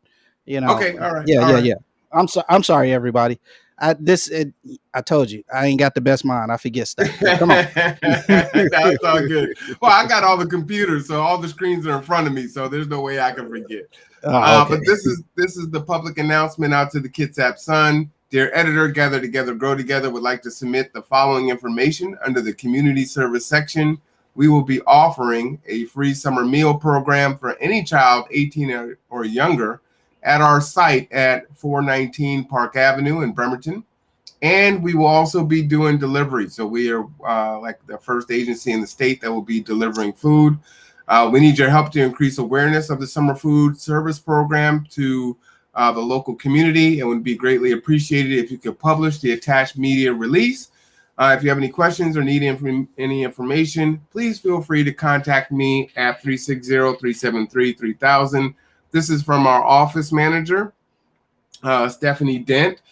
So this should appear somewhere in the sun or somewhere here soon. We start Monday serving our meals. So if you have kids that are 18 or younger, please give us a call or come down. So we will have meals Monday through Friday that you can come and get down at G2, which is right downtown, but we will also deliver the meals to you. And, to be trying to be equitable. And, again, I grew up poor. So for me, breakfast was super important for me to get that school bus, right?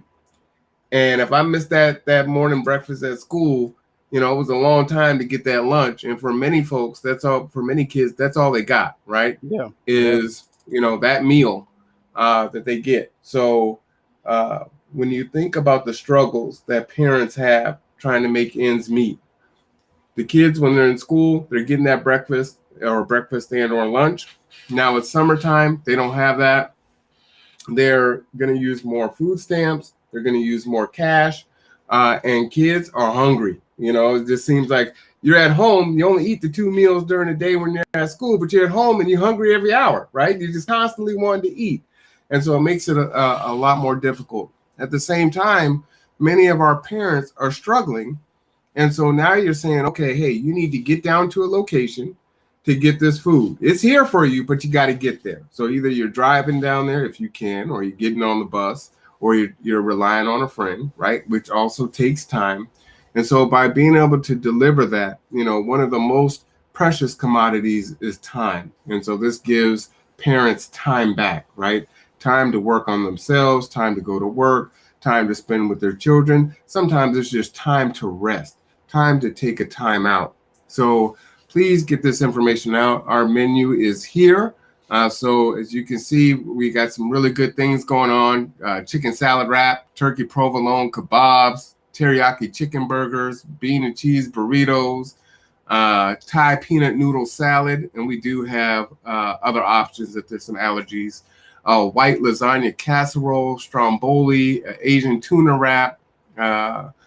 Next week, we got a breakfast for lunch, Southwest pasta salad, Stephanie's chicken salad, which is one of my favorites, barbecue pork sliders, and beef taco salad. So we don't want to just feed them Lunchables and things like that. We actually wanted to give them some really good food. And so that's why our menu looks the way that it is. These are the snacks. The way that we're going to do this is you can come down, or on your deliveries for Monday, you'll be able to get your food for Monday, Tuesday, and Wednesday. So you don't have to keep coming back, right? Or you don't have to wait for us to show up every single day. And then on Thursday and Friday, you can come down and get your meals for Thursday and Friday.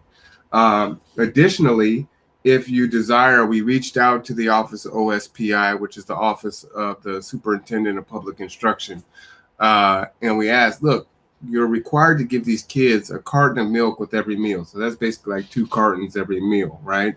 But we know kids don't always drink their milk, and they don't drink it for every meal.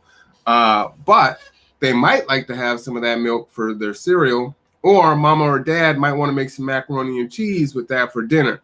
So for those that would rather, we can give them a gallon of milk instead of just giving them, the little small cartons that may or may not get used, right? That's not enough in and of itself to maybe make that macaroni and cheese or to have that bowl of cereal. So please spread the word. I will be emailing this out to various folks. Like Christina, you'll get this. This is the first that we're putting it out. We just got the official word that we're in. And, it's like, okay, make sure you have your DUNS number and all that good stuff. So this took like 3 months to get to be an accepted site to do all of this. This is going to be quite the undertaking. So we're looking at doing 200 meals per day plus the deliveries. So yeah, please get the word out. We want to make sure that our kids are fed. You can't think, you're not going to function well if you don't have food. Help take the load off of parents. You still have folks, we're still in the age of COVID. And so, parents are still under stress. We don't know what's going to go on with the moratorium on eviction. There's just a lot of uncertainty. Let's not let food insecurity be one of those, right? Let's get these kids some meals. So it may be more than summer. Right now, what we got from OSPI is it'll go for the 2 months through summer, but because they don't know what's going to happen with COVID, this is likely to go to December. So if we're going to go as long as they allow us to go. So if they go to December, we're going to go all the way to December and make this available. And then we'll pick this up every summer from then on. So yeah, 2 months for sure. And then likely to go to December because they don't know what they're going to do with having kids go back to school or still at a distance. We got new variants coming in. Who knows what's going to happen? So absolutely. But this starts Monday. Amen. Yes, absolutely. It is a great opportunity. So if anyone wants to come in and help us to put together the food or hand out the food, that'd be great. Or if you want to, drive and do some of the deliveries, that'd be awesome too. We could definitely use some help. This is bigger than anything we've undertaken. We do our, 50 to 75, meals every Thursday, but 200 meals every day. That's gonna be a big one for us. But God is good. God is good, brother. Not to interrupt you there, but no, please. Please make sure you share both of those, that press release and the menu with me. I'm gonna blast them on the church site and my I'll put it on my website and on the 2x2 site. But anyway, I wanted to say, which I grew up eating summer. 28. Sorry about that. I was saying. Oh no, it's okay. I grew up eating summer lunches. We called them choke lunches because they used to give us these choke sandwiches. You choke on them. The government cheese just come off about like that thick. It was dry and yeah, but hey, it was food in the belly. And so I grew up eating those. And one of the things that I was fortunate with, we grew up in public housing, and so they always had like a cafeteria at the base of every building, and you just come out of your apartment and go down there and eat. So I want to give you guys kudos, and really just shout you guys out, because one of the things I really love is, one, you don't give choke food. You ain't giving out no choke sounds. You giving real food, bruh. And I picked up on that when you guys were when I first encountered you, and you was feeding at the church. And like, I appreciate that, and that you care about people enough to, like, hey, we're gonna give you real food, and that's important to you, and that's always come across to me, the importance of that from you.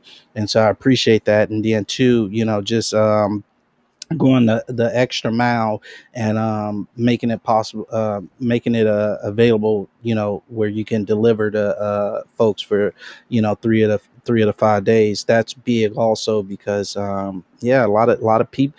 And then the gallon of milk, bro, like, I mean, you're innovating, helping, you're innovating in a way that it could have been done. But I thank God that He put it in your heart to do things the way that you're doing it, because I think it sets a template for others to say, you know what, there's no excuse why you can't do it. And especially because I know a lot of these organizations have a much larger budget than you do, and so they no longer have an excuse of why not, and I pray at some point, because I often think, I think about less fortunate, but I pray at some point, this type of mentality will reach out to like the prisons also, because I know they get treated unfairly when it comes to food as well.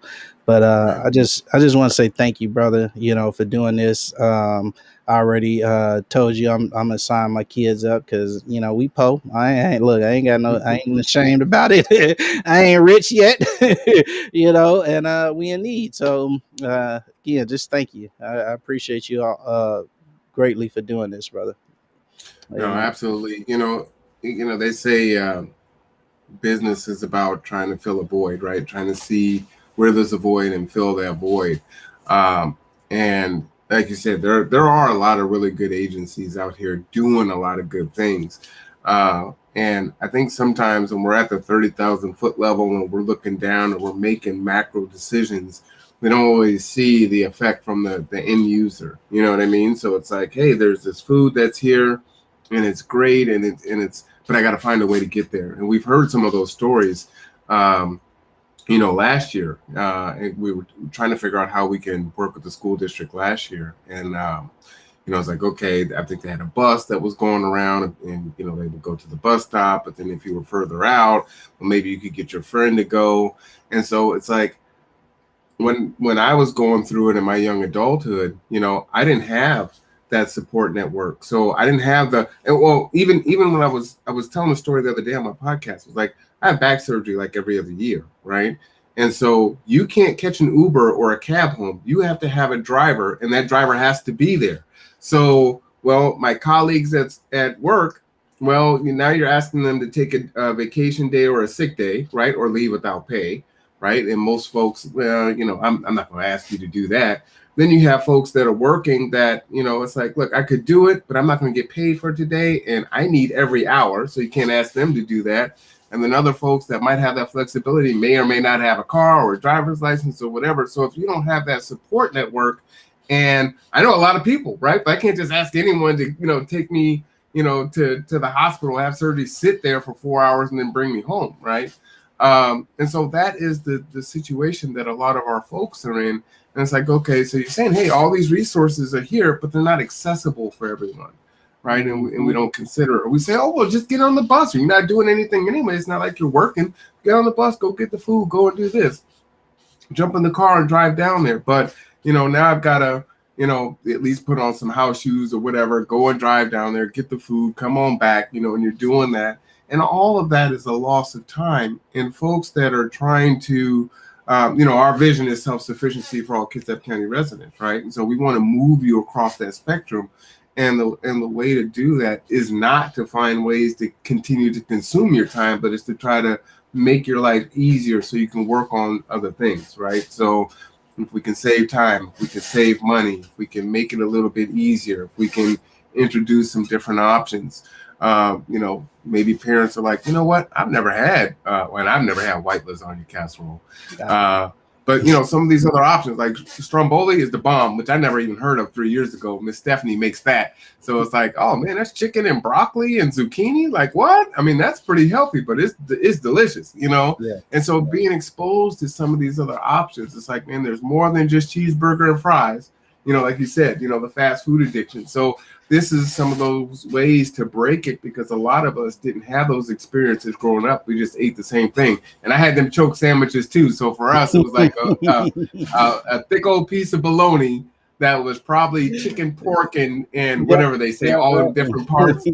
There was no cheese. And then you may or may not got a mustard packet or a mayonnaise packet.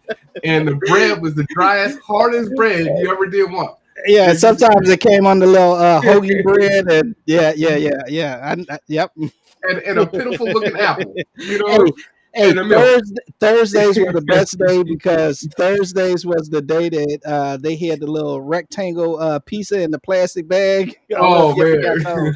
But that was the best day, and yeah. But one thing also I want to add to those that group of people that you were talking about, and I talked about this on my morning devotion show recently. Is mental health. I take medicine for my mental health. I deal well. I have a family hereditary issue where we deal with depression in my family, and so I take medicine for that. And I want to always kind of acknowledge those people also, because sometimes the mom or the dad may not be mentally healthy enough to get up and get on the bus, or even actually get out of the bed and go start the car, and they may have a car, and there's kids that's at home with parents that are struggling with mental health issues, and they don't have the access to things like this as well, and their parents may be in that situation where they're just not mentally healthy enough to access certain opportunities. And so I think about those children and those parents as well, because life can get real difficult when you're dealing with mental health issues. And I know I spent a long time, and that goes back to what I was saying about being vulnerable. I spent a long time trying to be strong and do it on my own, and not wanting to admit that, yeah, I needed help, because it wasn't nothing of my own doing. I just needed help. We need a system. Sister Rourke says we need a system. Are there ways to support those parents? Yeah, that's something I've been putting on my mind, sister. Um, I don't have a system. I don't, have a particular way how to support them. But I agree, we do need some type of system to be able to support and acknowledge that that these are issues that need to be addressed, and that they need assistance as well, and that there's children living in those homes with those parents that have mental health issues, and that don't make those parents bad parents. That don't mean that the children need to be taken away from the parents or anything. It just means that those parents need a different type of assistance or additional assistance to deal with their mental health as well. I mean, you wouldn't take children away from a parent who had a broken leg and couldn't get out and do things, and so yeah. And I don't know why that came into my mind, but don't take the babies. That's all I'm saying. They so I love the babies, and I don't want to see their lives disrupted. Yes, safety and support around the parents and those kids. Amen. Yes. And so, brother Marwan, as we wrap up, I just want to ask you to reach out to me tomorrow.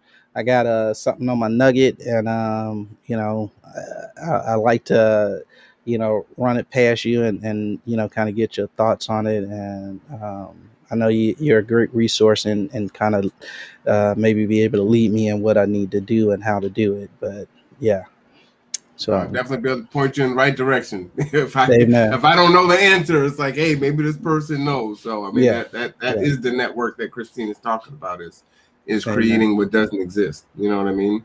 amen, amen. So now we have made it to exactly 3 hours. So I'm gonna go ahead and play the music before we find something else to talk about. We can. It's so interesting because I do two shows. Right? I do one with you and I do one with Tasia. And with I both think of all them, three of us should get together one day and do oh one. man, you want to do a Maybe on a 6 hour maybe podcast? no, we ain't gonna do 6 hours. I'm gonna cut it off at 2. But Yeah, maybe on right. a Wednesday or something. Look, I'll let y'all finish the last 4 hours. Yeah, when me and Tasia go, it's just like, Tasia, man, it's been 3 hours. We got to get off this thing, And it's like, I think we both could just keep going for another 2 hours. It's like, man, it's like 12:30 in the morning, but it's all good. But yeah, like I said, I cherish our time. I value it. I hope that others see some value in it. And at some point, I was telling someone else, someone was watching a podcast the other night. I did that too, because I'll come on late at night. And they were like, it's just so sad. You only have, these people watching. And it's like, it doesn't really matter. The content needs to be created and put out there. It doesn't matter when they watch it. They'll watch it when they need to watch it. And eventually it catch on. So, that's really it. So with that, I am Marwan Cameron. This is the Conduit. And that is Reverend Michael Ellington, 2x2 Studies. Do check his show out and his morning devotion. Until next time. All right. Good night and go eat healthy. We surely will. I might. I'm gonna try to. Well, see, that's a rev there. He's being honest. Yeah, maybe not tonight. Maybe tomorrow. I'm gonna try tomorrow.